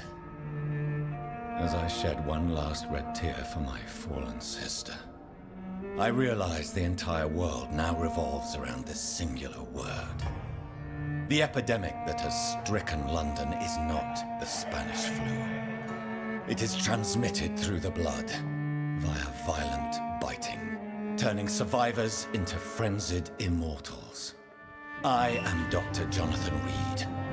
I am a vampire, born anew into an age of death and pestilence. While plotting factions close in around me, I am sworn to find the source of this epidemic.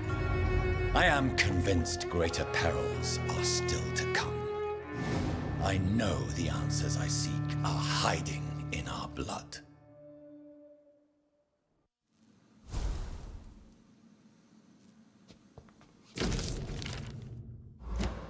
The flower's dying. It needs water.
Good evening, Doctor. And good evening to you. Do you need my Would have been... There is no shame in helping each other. We're colleagues, after all. Many doctors I have known are too cynical to think that way. Goodbye, Dr. Strickland.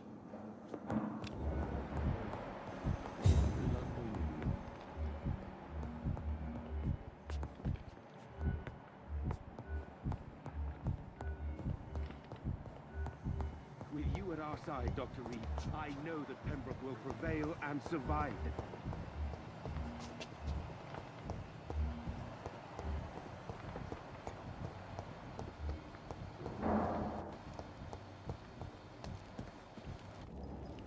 Good evening. I'm Dr. Reid. Always a pleasure to meet a colleague, sir. Especially when he was supposedly dead. A colleague? Are you a doctor too? Not anymore, sir. I used to be Dr. Rakesh Chadana. Now, I'm just Mr. Chadana, pawnbroker and humble guardian of this morgue. What do you mean, you used to be a doctor? Was your license revoked? No, sir. It is just that I like to be precise. I run a little pawn shop while taking care of the dead. But I used to be a real doctor.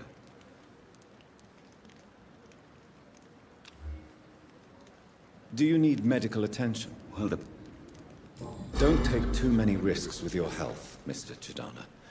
None of us are immune to this disease. And that is a good thing.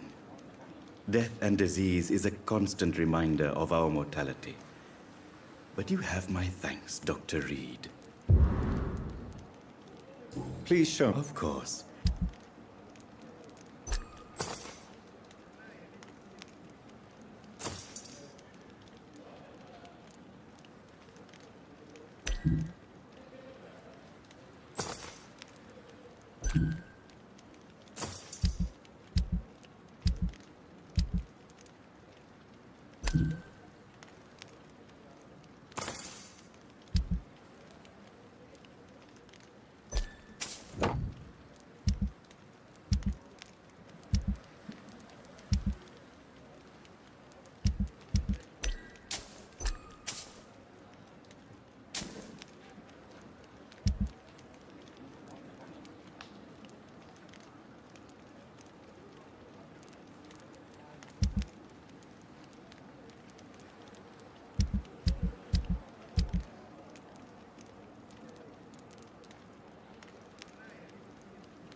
Down, my boy.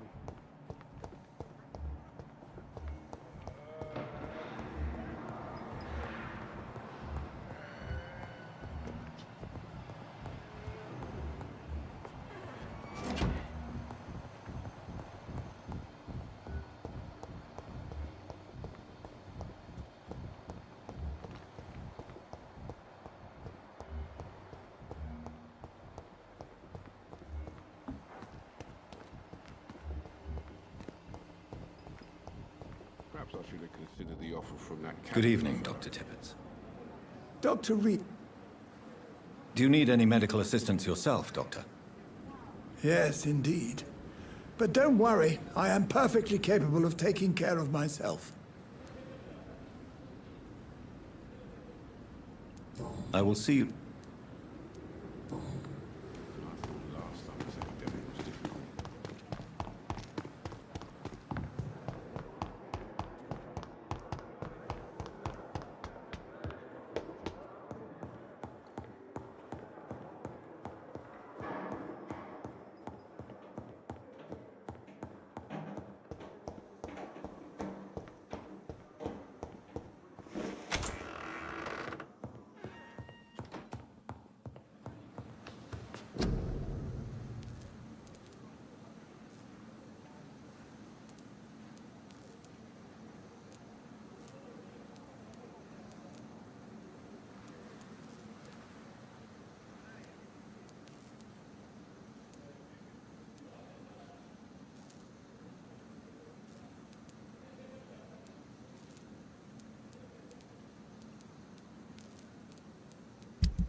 You must prepare, child.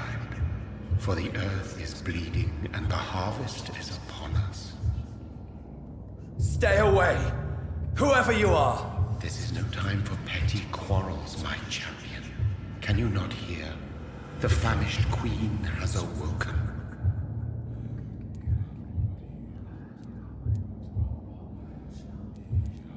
I am not your champion.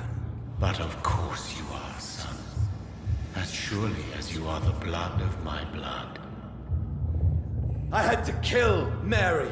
I have known your pain, child. Do not succumb to... Silence! I dismiss you, now! The land calls for a champion.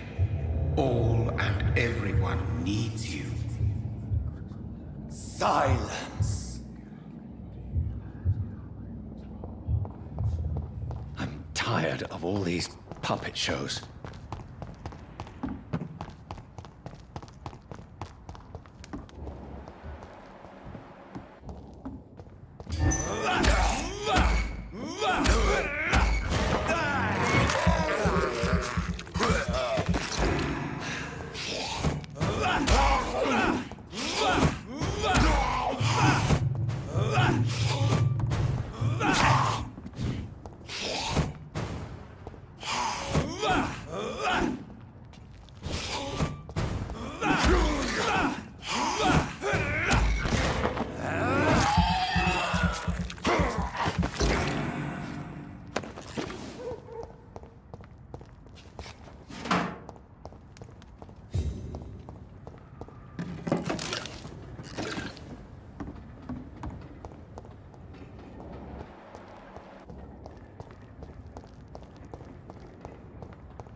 It's locked.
hate leeches!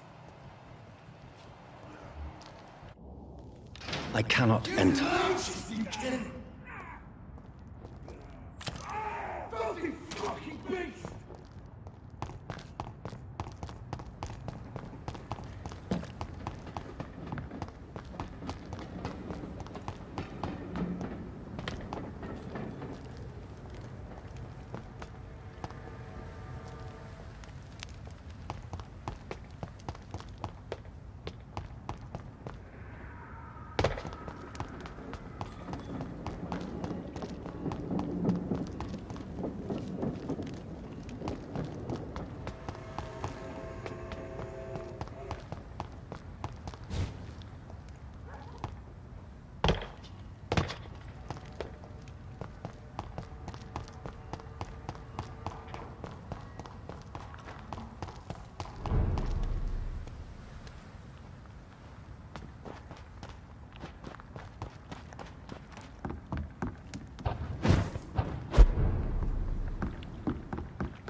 I shall fear no evil.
They want war. I'll show them war. Whatever this poor woman did, nobody deserves this kind of punishment.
It's locked, all right.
Last warning, sir! Over the... I order you to step back, you murderous bastard!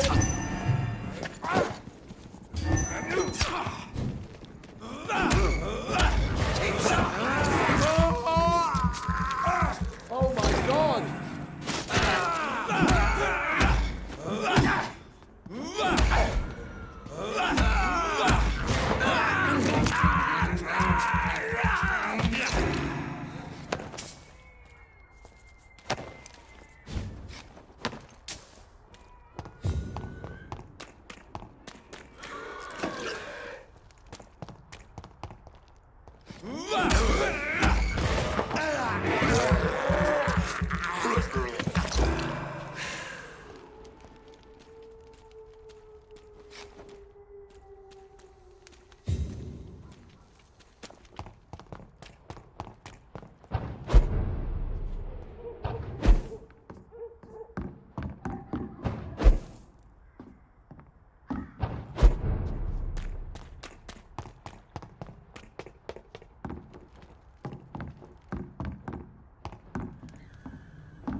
So this is where she lives.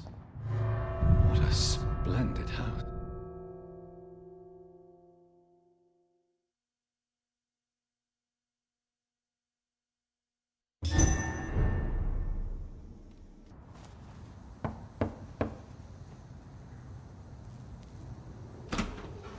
Dr. Reid, welcome. How are you? As good as one can be, considering the circumstances. Yes. Death and affliction seem prevailing themes of late. Please, come in. We have much to discuss. I hope I haven't disturbed you. Not at all.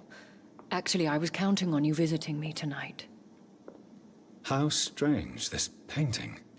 Beautiful, melancholic, yet with a haunting dignity. Indeed. A long time ago, a friend asked me to paint this for him. But I kept it in the end. I did not know you were a painter, my lady. There are many things you do not know about me, young Ekon. Please, call me Jonathan. Please excuse my behavior, Jonathan.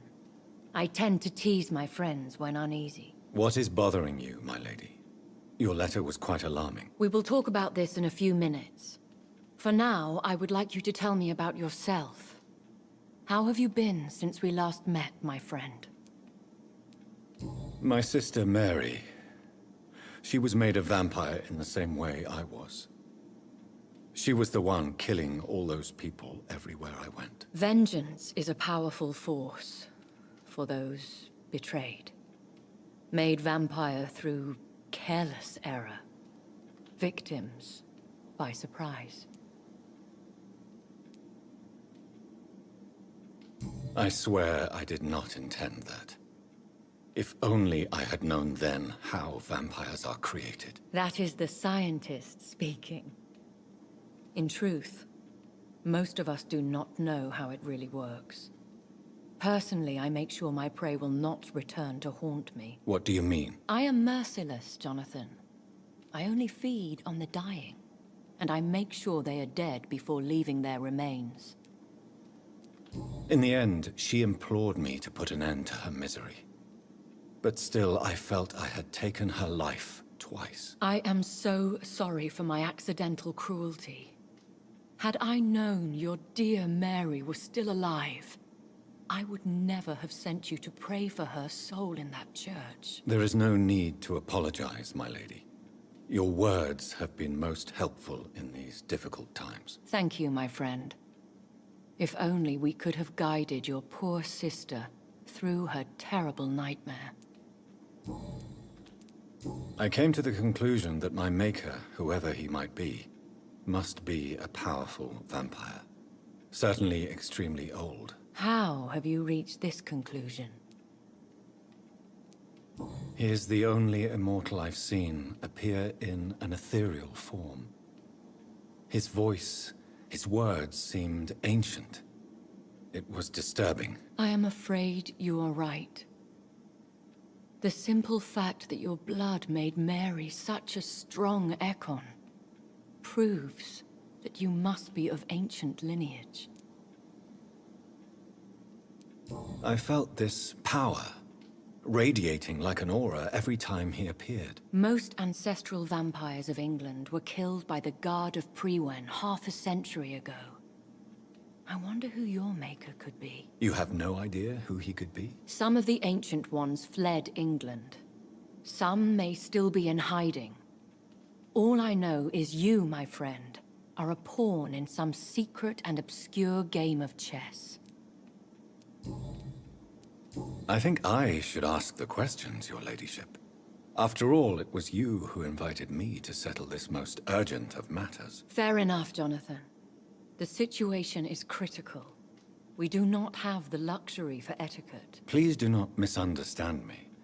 I would be delighted to discuss mundane matters and idle trivialities. If we survive the dark nights to come, we shall have all the time in the world to speak, you and I.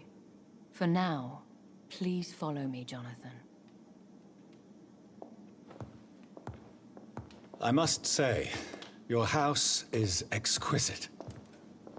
One of the advantages of living forever is having the time to be selective with one's furnishings. I took the liberty of having tea served. You can still drink tea. Can't keep it down, but I do so enjoy the aroma.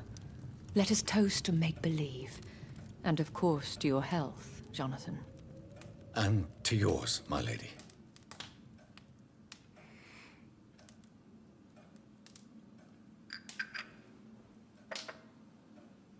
Please, call me Elizabeth. So, my lady, why truly did you invite me here? I've been asked to deliver an official invitation to meet the Ascalon Club.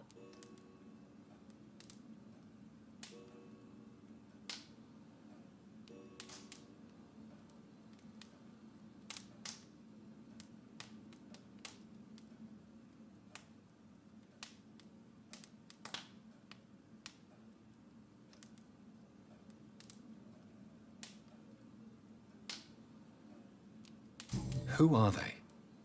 Really? They are the embodiment of vampire law in Britain. Some say they influence the destiny of the Empire. Some believe they merely protect it.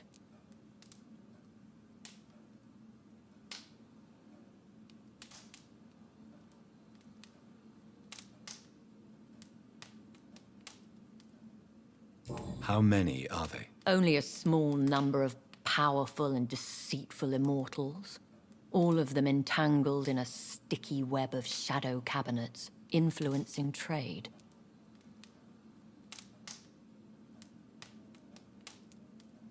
Will they fight the guard of Priwen? I doubt it. Fergal was Lord Redgrave's executioner forever and a day. By defeating that beast, you deprived them of a powerful weapon.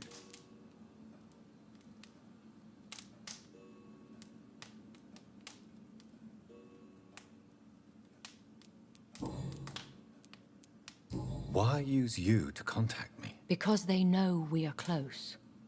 The Ascalon Club has many spies. Their main occupation is gathering information, and then deciding how to use it. Have they threatened you in any way? Not at all. Their message surprised me at first. But it is only logical, considering the critical situation in London.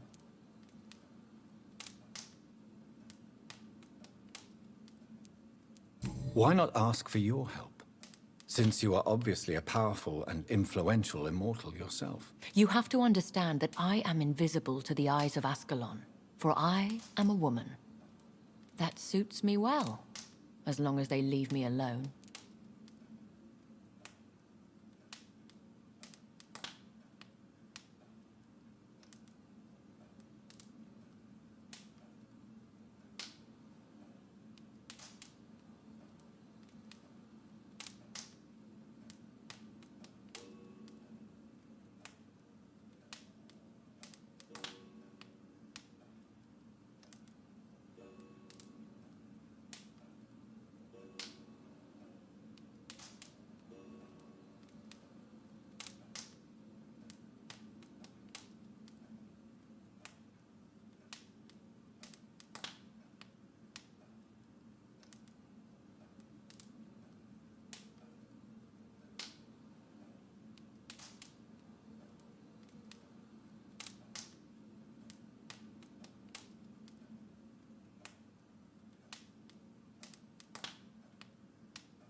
Should I trust them? Of course not. Do not misunderstand me. They can be very useful, but I believe their long-term goals differ from yours.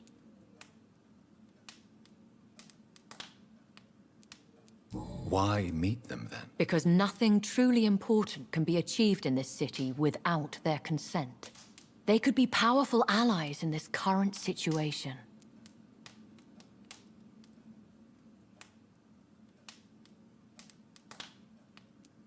Should I lie to them? We all lie, Jonathan. It falls to you to choose your behavior. The most important rule is to show them due respect.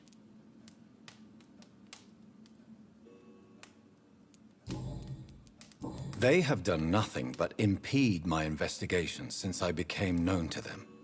Why would they want to see me now? I guess they now see you as Ascalon material. They must have found out what happened to your sister. Proof of the potent blood flowing through your veins. I'm not sure I can accept their invitation.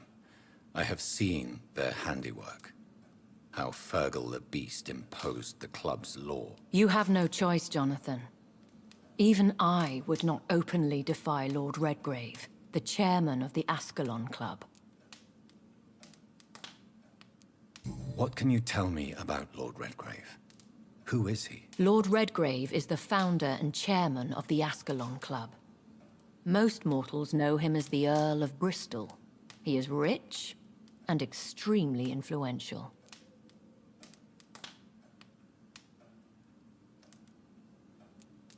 Have you met him? Only on rare occasions, for he never goes outside the club. And women are not awarded membership, even immortals.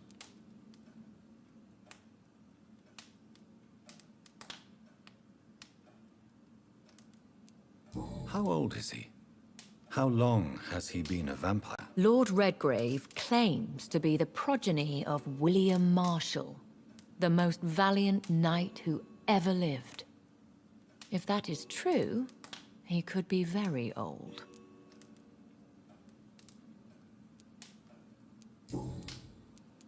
How powerful is his reach? The Ascalon Club may be the most influential secret society in England. Not all its members are immortals, but they are all very powerful.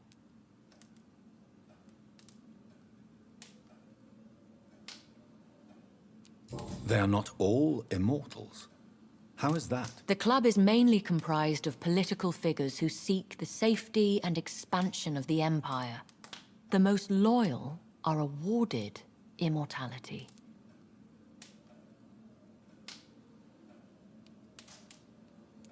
Any familiar or famous names? As the richest, most relentless British tycoon, Aloysius Dawson is considered ideal Ascalon material and has been watched for years.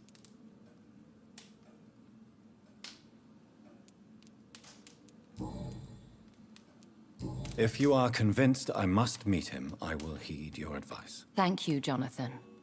I understand your reluctance to brush shoulders with London's vampire elite. But we have no choice. Is the situation that critical? Yes. The Guard of Prewen has called for a second great hunt of our kind. And they will stop at nothing to eliminate us. Will the Guard of Prewen and the Ascalon Club fight each other? I doubt it. If Prewen really launched a great hunt, I think most of the Ekons I know would flee the country to escape the bloodbath. I think I saw them kill an Ekon on the way to your house. They seem to have a list with names. To launch another great hunt, they must have collected intelligence on vampire identities and whereabouts. They are a resourceful lot. Should we fight back? I will not be hunted down like an animal again. I admire your courage, Jonathan. But the best way to fight them is to put an end to the epidemic. This is the only way to clear the air.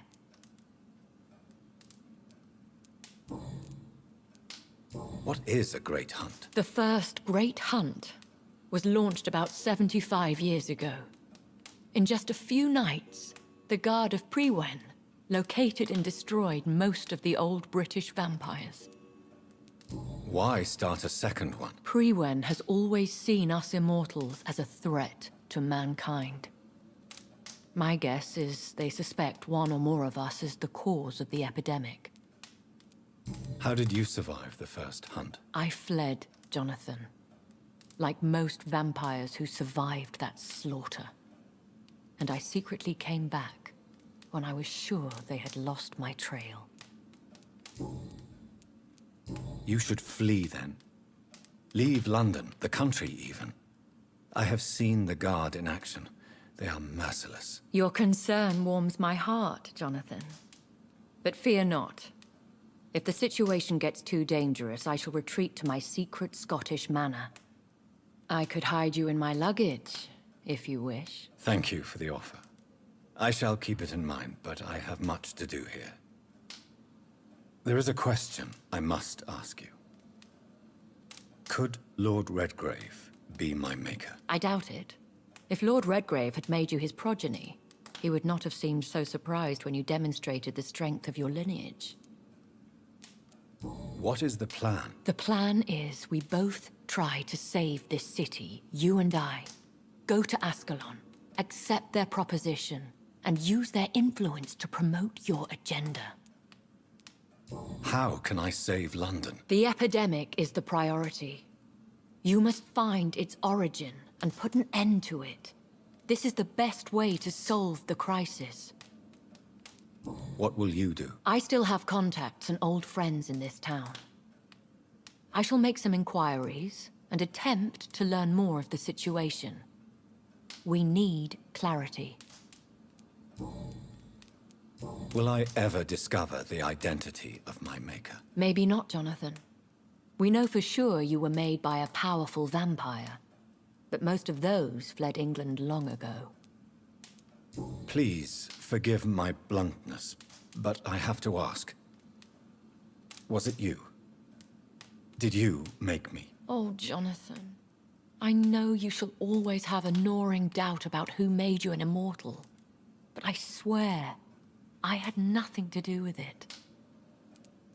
You have no idea at all? You seem to know so many things about the secrets of the vampire underworld. Even if I had my suspicions, I would not dare give you a name so soon. All I can say is this. I will make inquiries and keep you informed.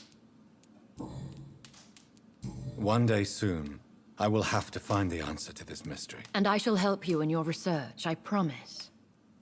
For now, you must go to the Ascalon Club and play their game. Will I see you again at the Pembroke Hospital? No. You will find me here if you need me. I shall conduct inquiries alone, and we can then share our discoveries. Will you not visit Pembroke again? No. I must remain discreet and avoid attracting attention to Pembroke Hospital for the time being. But how will you sustain yourself? I shall not, Jonathan. Fear not. I'm used to it. When will we meet again? As soon as you meet Lord Redgrave, I suppose. Fear not, my dear. I shall only be a heart's beat away. I want to thank you for all your support and your help, my lady. Could you do me a last great favor and call me Elizabeth? I should be honored, my lady. Then it is settled. Finally, some good news in these dark hours. Thank you. I appreciate the advice.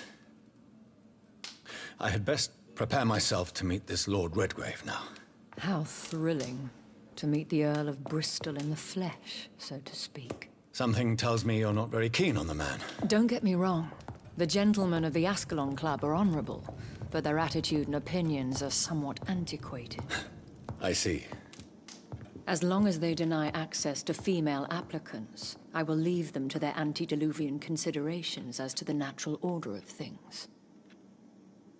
Jonathan, promise me you'll be careful. Of course.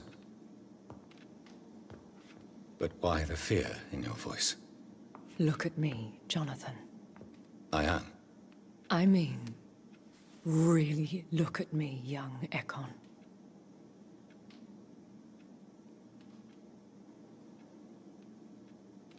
We may be deceptive by nature, but this heart of mine has always told the truth.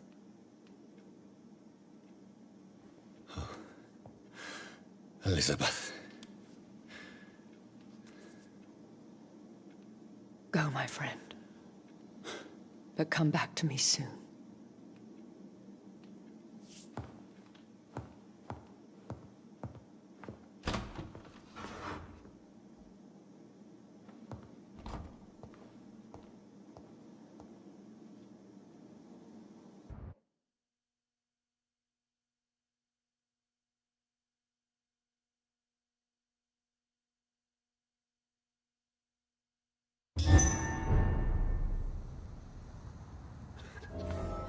So, time to visit the Ascalon Club.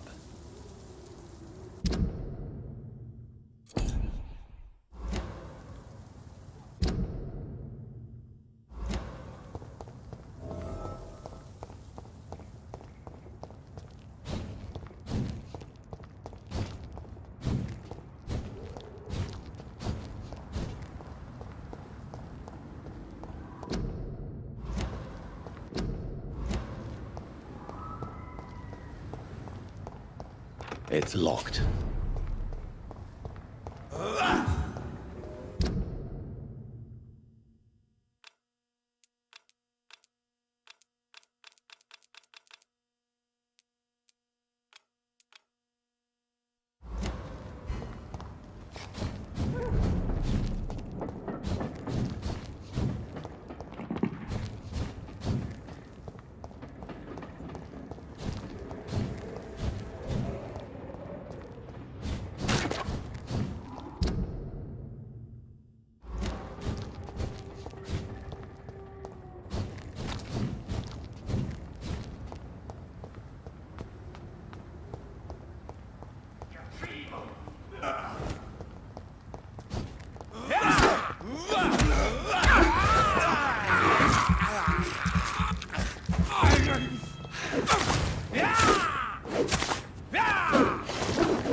This is my territory!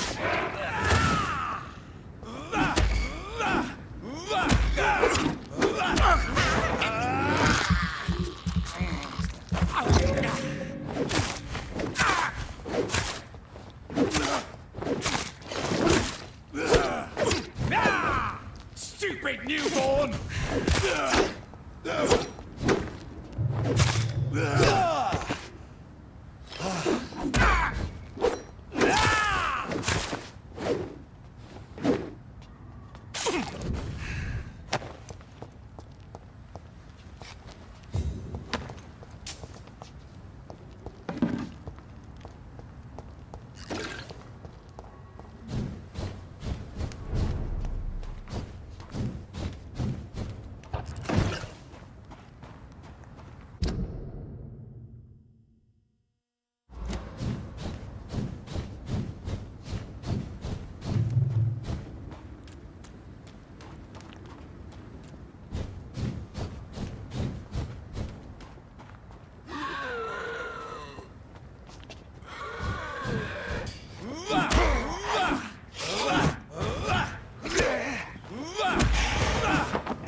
I cannot enter.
prey is mine now!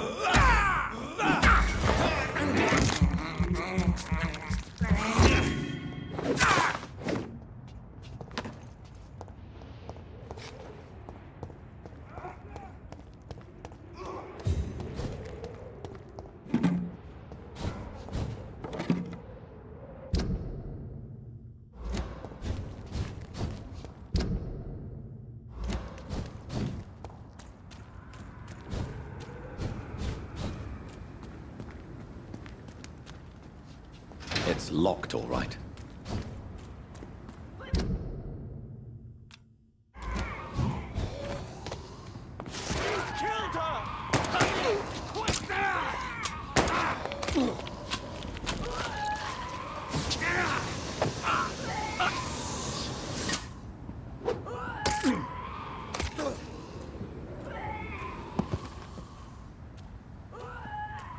Recognize him? No. This one ain't on our list.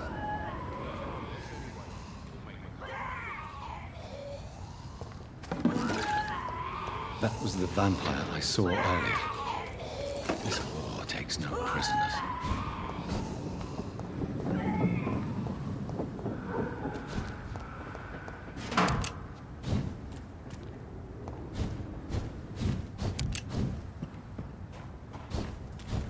The West End. Never have I felt so sad to be back home.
The Ascalon Club.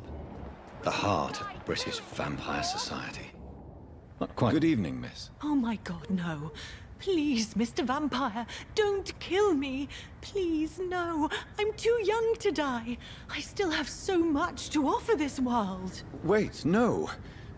Why do you think I would... What? Don't worry, Dr. Reid. I know you wouldn't harm me. Mother told me you were in this part of town and might drop by. Your mother? My name is Charlotte, sir. Charlotte Ashbury.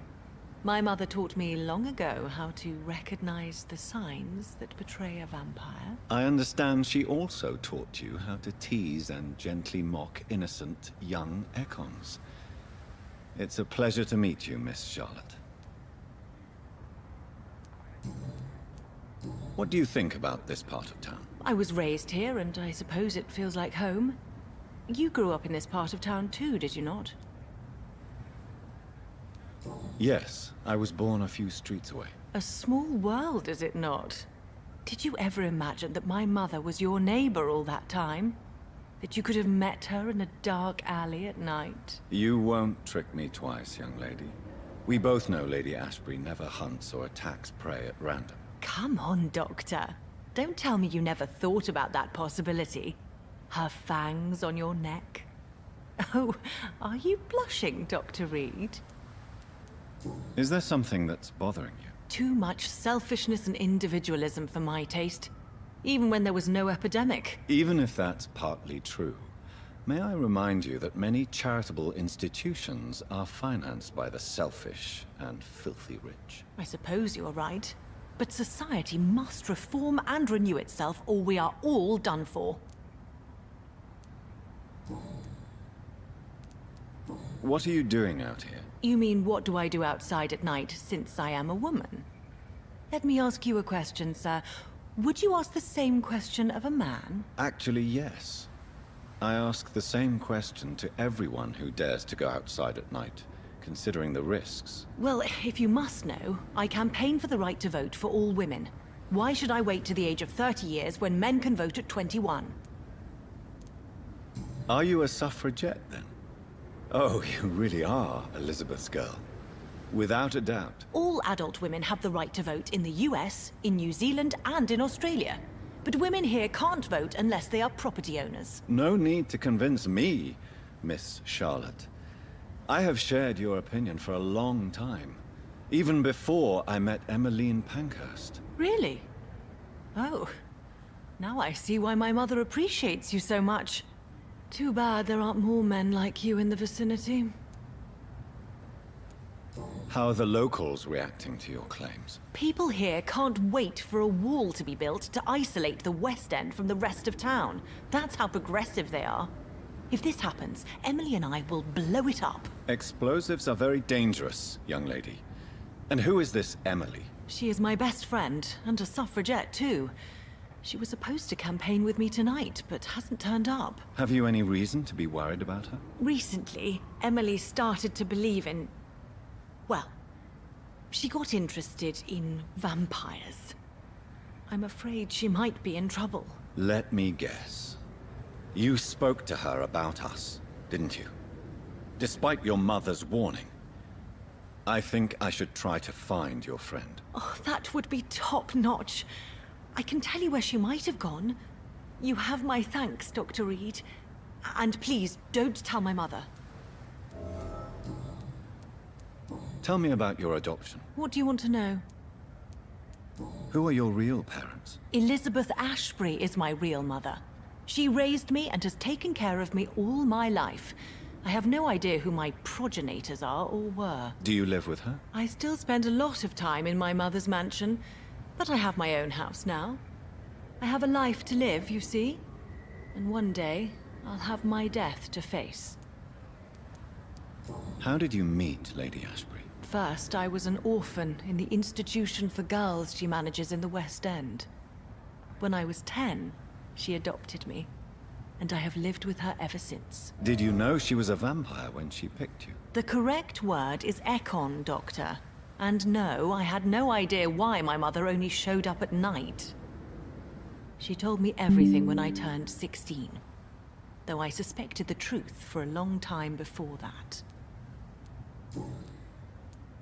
What exactly has your mother told you about me? Your name and profession, obviously, and the mystery about your maker. I'm sorry to hear about what happened to your sister, sir. Mother says it was not your fault. Does it not scare you to know what I am? What your mother is? Why should it? My mother is the most compassionate woman. Must I be wary of her, Dr. Reid? Or you?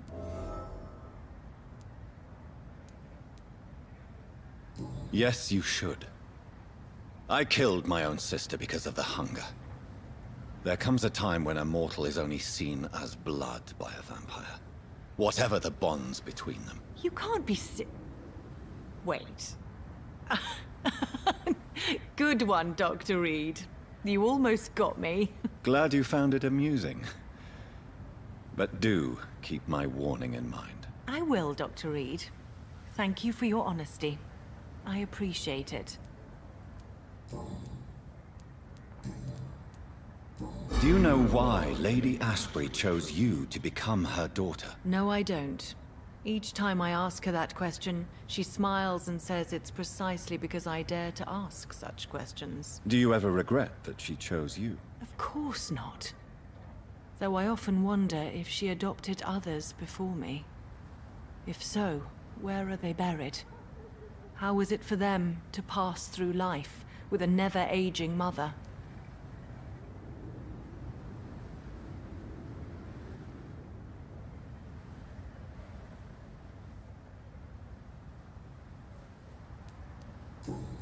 Goodbye, Charlotte. She's been quite busy these last few nights. I suspect you may see her before me.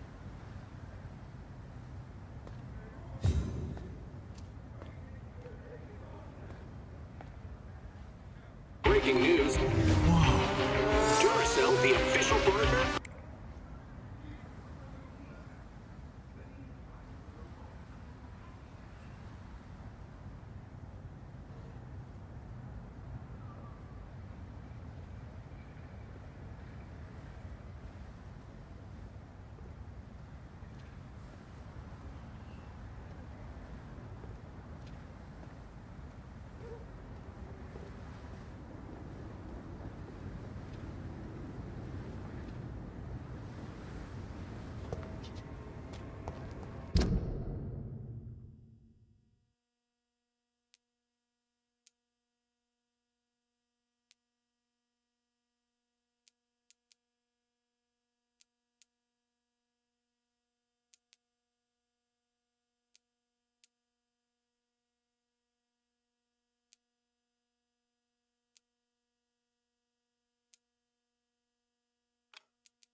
Do you know where you are standing right now?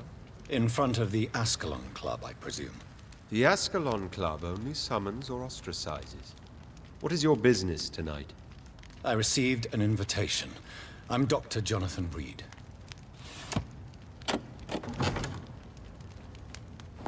Welcome to the Ascalon Club, then, Dr. Reid. Please proceed. Lord Redgrave is waiting on you upstairs.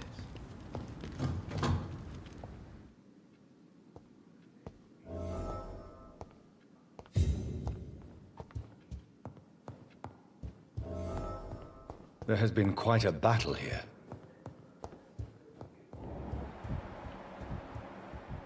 I'm sure the Ascalon Club has the money to replace the furniture.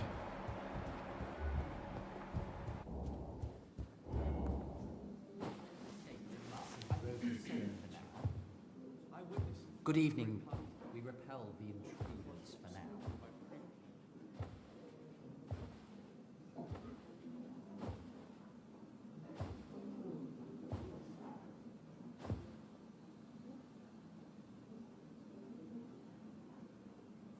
My good friends, if I may have your attention. Behold our visitor, the good Dr. Reid. Newborn of blood so pure and strong that even my friend Fergal Bancher was no match for him. Here, here, here! Come forward, young Ekon, for we have so much to discuss. Welcome to the Ascalon Club, Dr. Reid. I am Lord Redgrave, Earl of Bristol and chairman of this exclusive association. Lord Redgrave. At last we meet. I've been eager to make your acquaintance. I've heard some astounding things about you. Please accept my condolences for your loss, Dr. Reid. Thank you, my lord. Lady Ashbury expressed your wish to meet me. Yes. The lady has always been a useful acquaintance, though not always reliable. Is she a good friend of yours? Yes, she is. I may even say I admire her probity and her kindness. She has helped me since I was reborn. The centuries have taught me never to trust a woman completely, especially if she is a mortal. Too prone to emotions, if you ask me.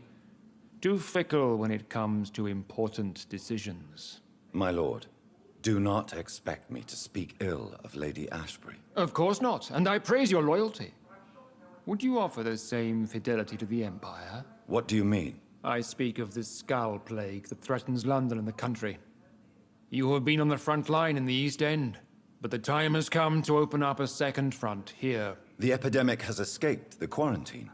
You have new cases of the outbreak. We don't know for certain, but we cannot allow the disease to threaten the prominent heads of Great Britain. Why do you suddenly need me? The Ascalon Club only recruits the best, and you definitely fit the bill.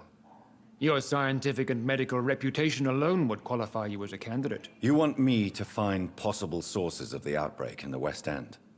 Is that it? Ah, straight to the point, like all eager newborns. We shall have time to talk about all this, Dr. Reid, but first, I should like to get to know you better. Talk? Is that the only reason you asked me here? Well, no. I also wanted to meet the intriguing Ekon, who made such a powerful progeny of his sister. You have not learned the name of your maker, am I correct?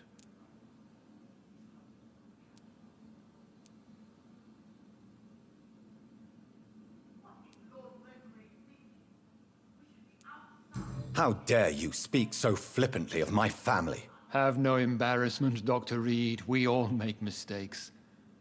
But whatever your lineage, you are definitely Ascalon material. What do you mean? I would like you to become a member of the Ascalon Club, and to serve me as such.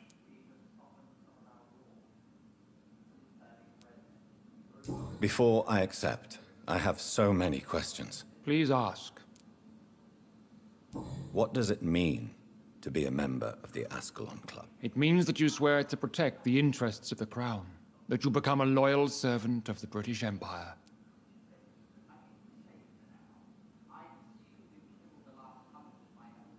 Do you have any official recognition from the government? A charter from His Majesty the King? No. Of course, the Ascalon Club publicly supports the Empire, but the true nature of its members remains a secret. Am I supposed to follow orders? As founder and chairman of the club, I alone am entitled to make demands of our members. And I do appreciate obedience. I killed Fergal, who claimed to be one of yours, sent to cleanse the East End of all skulls. Will his death be an issue? Do not worry. My priorities have changed. Fergal was a zealous servant of mine, but like any servant, he had his limitations and is readily replaced if necessary.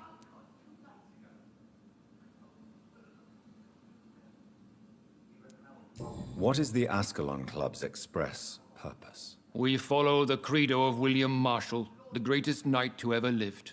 As was he, we are sworn to protect the British Empire.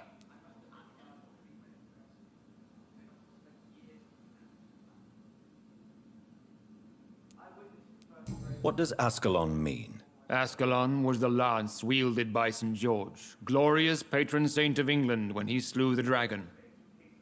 And like that lance, we pierce the hearts of all our nation's enemies. William Marshall founded the Ascalon Club. Not exactly.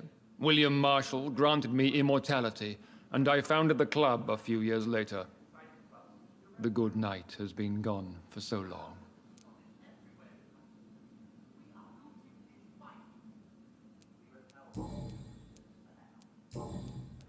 I agree to join the club. This is good news. Good news indeed in these crucial times. Let's inform the Assembly formally and proceed with your initiation. My initiation? Fear not. Nothing fancy nor dangerous. It is just that we, the members of Ascalon, believe that tradition and custom are the backbone of this country.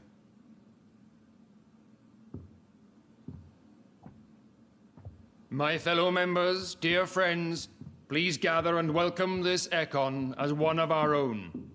Is he worthy? Is his blood pure? Well, speak, Dr. Reid, in front of the most sacred blood.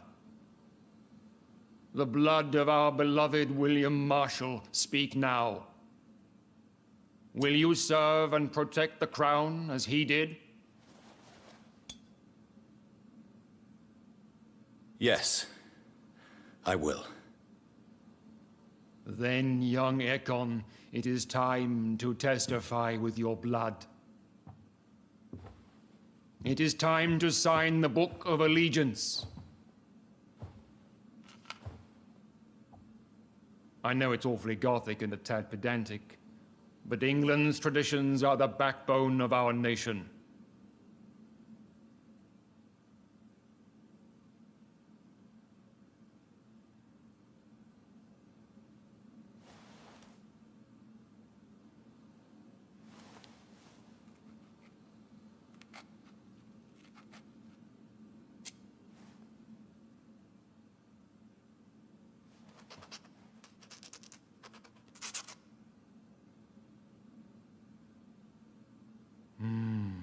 Delightful.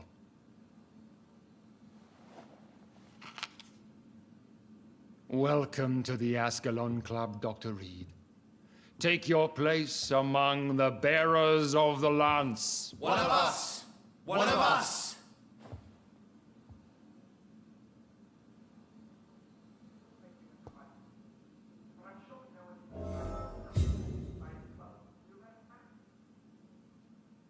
That went well, did it not? It is always useful to bolster the troops' morale, especially before a difficult battle. You have the makings of a general, my lord. I was, though very long ago. Well, not quite a general, but a proud defender of the crown. So why did you really want to meet me? Straight to the point again, young Ekon. All right, let's talk, you and I, Lance Sparrow. I'm listening, my lord. According to my spies, you have worked with Dr. Edgar Swansea on the epidemic, and your findings were quite alarming. Do you know Edgar Swansea? Not personally, but I've been told he has some sort of immortal fetish and is a good friend of yours. Does it bother you that I consider him my good friend? As long as you reveal nothing of the club's inner workings, why should I forbid you engaging in conversation with the good Dr. Swansea?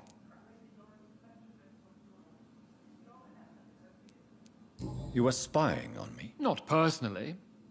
I rarely leave this building. But once he found you, Fergal kept me informed. Until you put an end to his mission.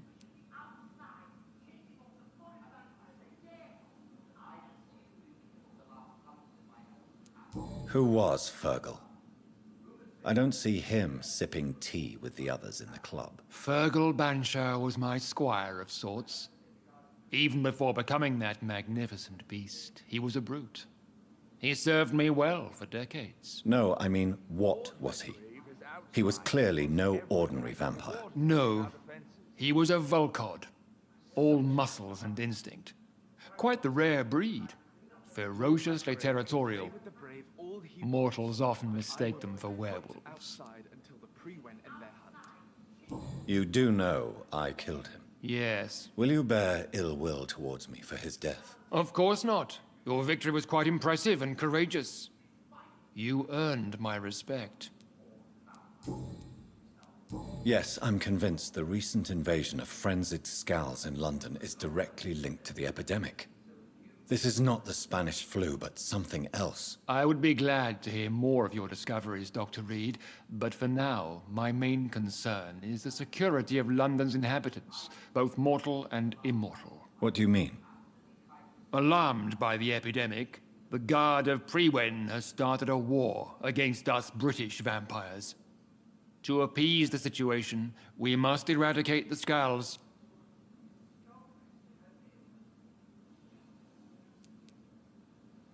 Skulls are hostile vectors of contagion. That is a fact. But first and foremost, they are victims. I agree, Dr. Reid.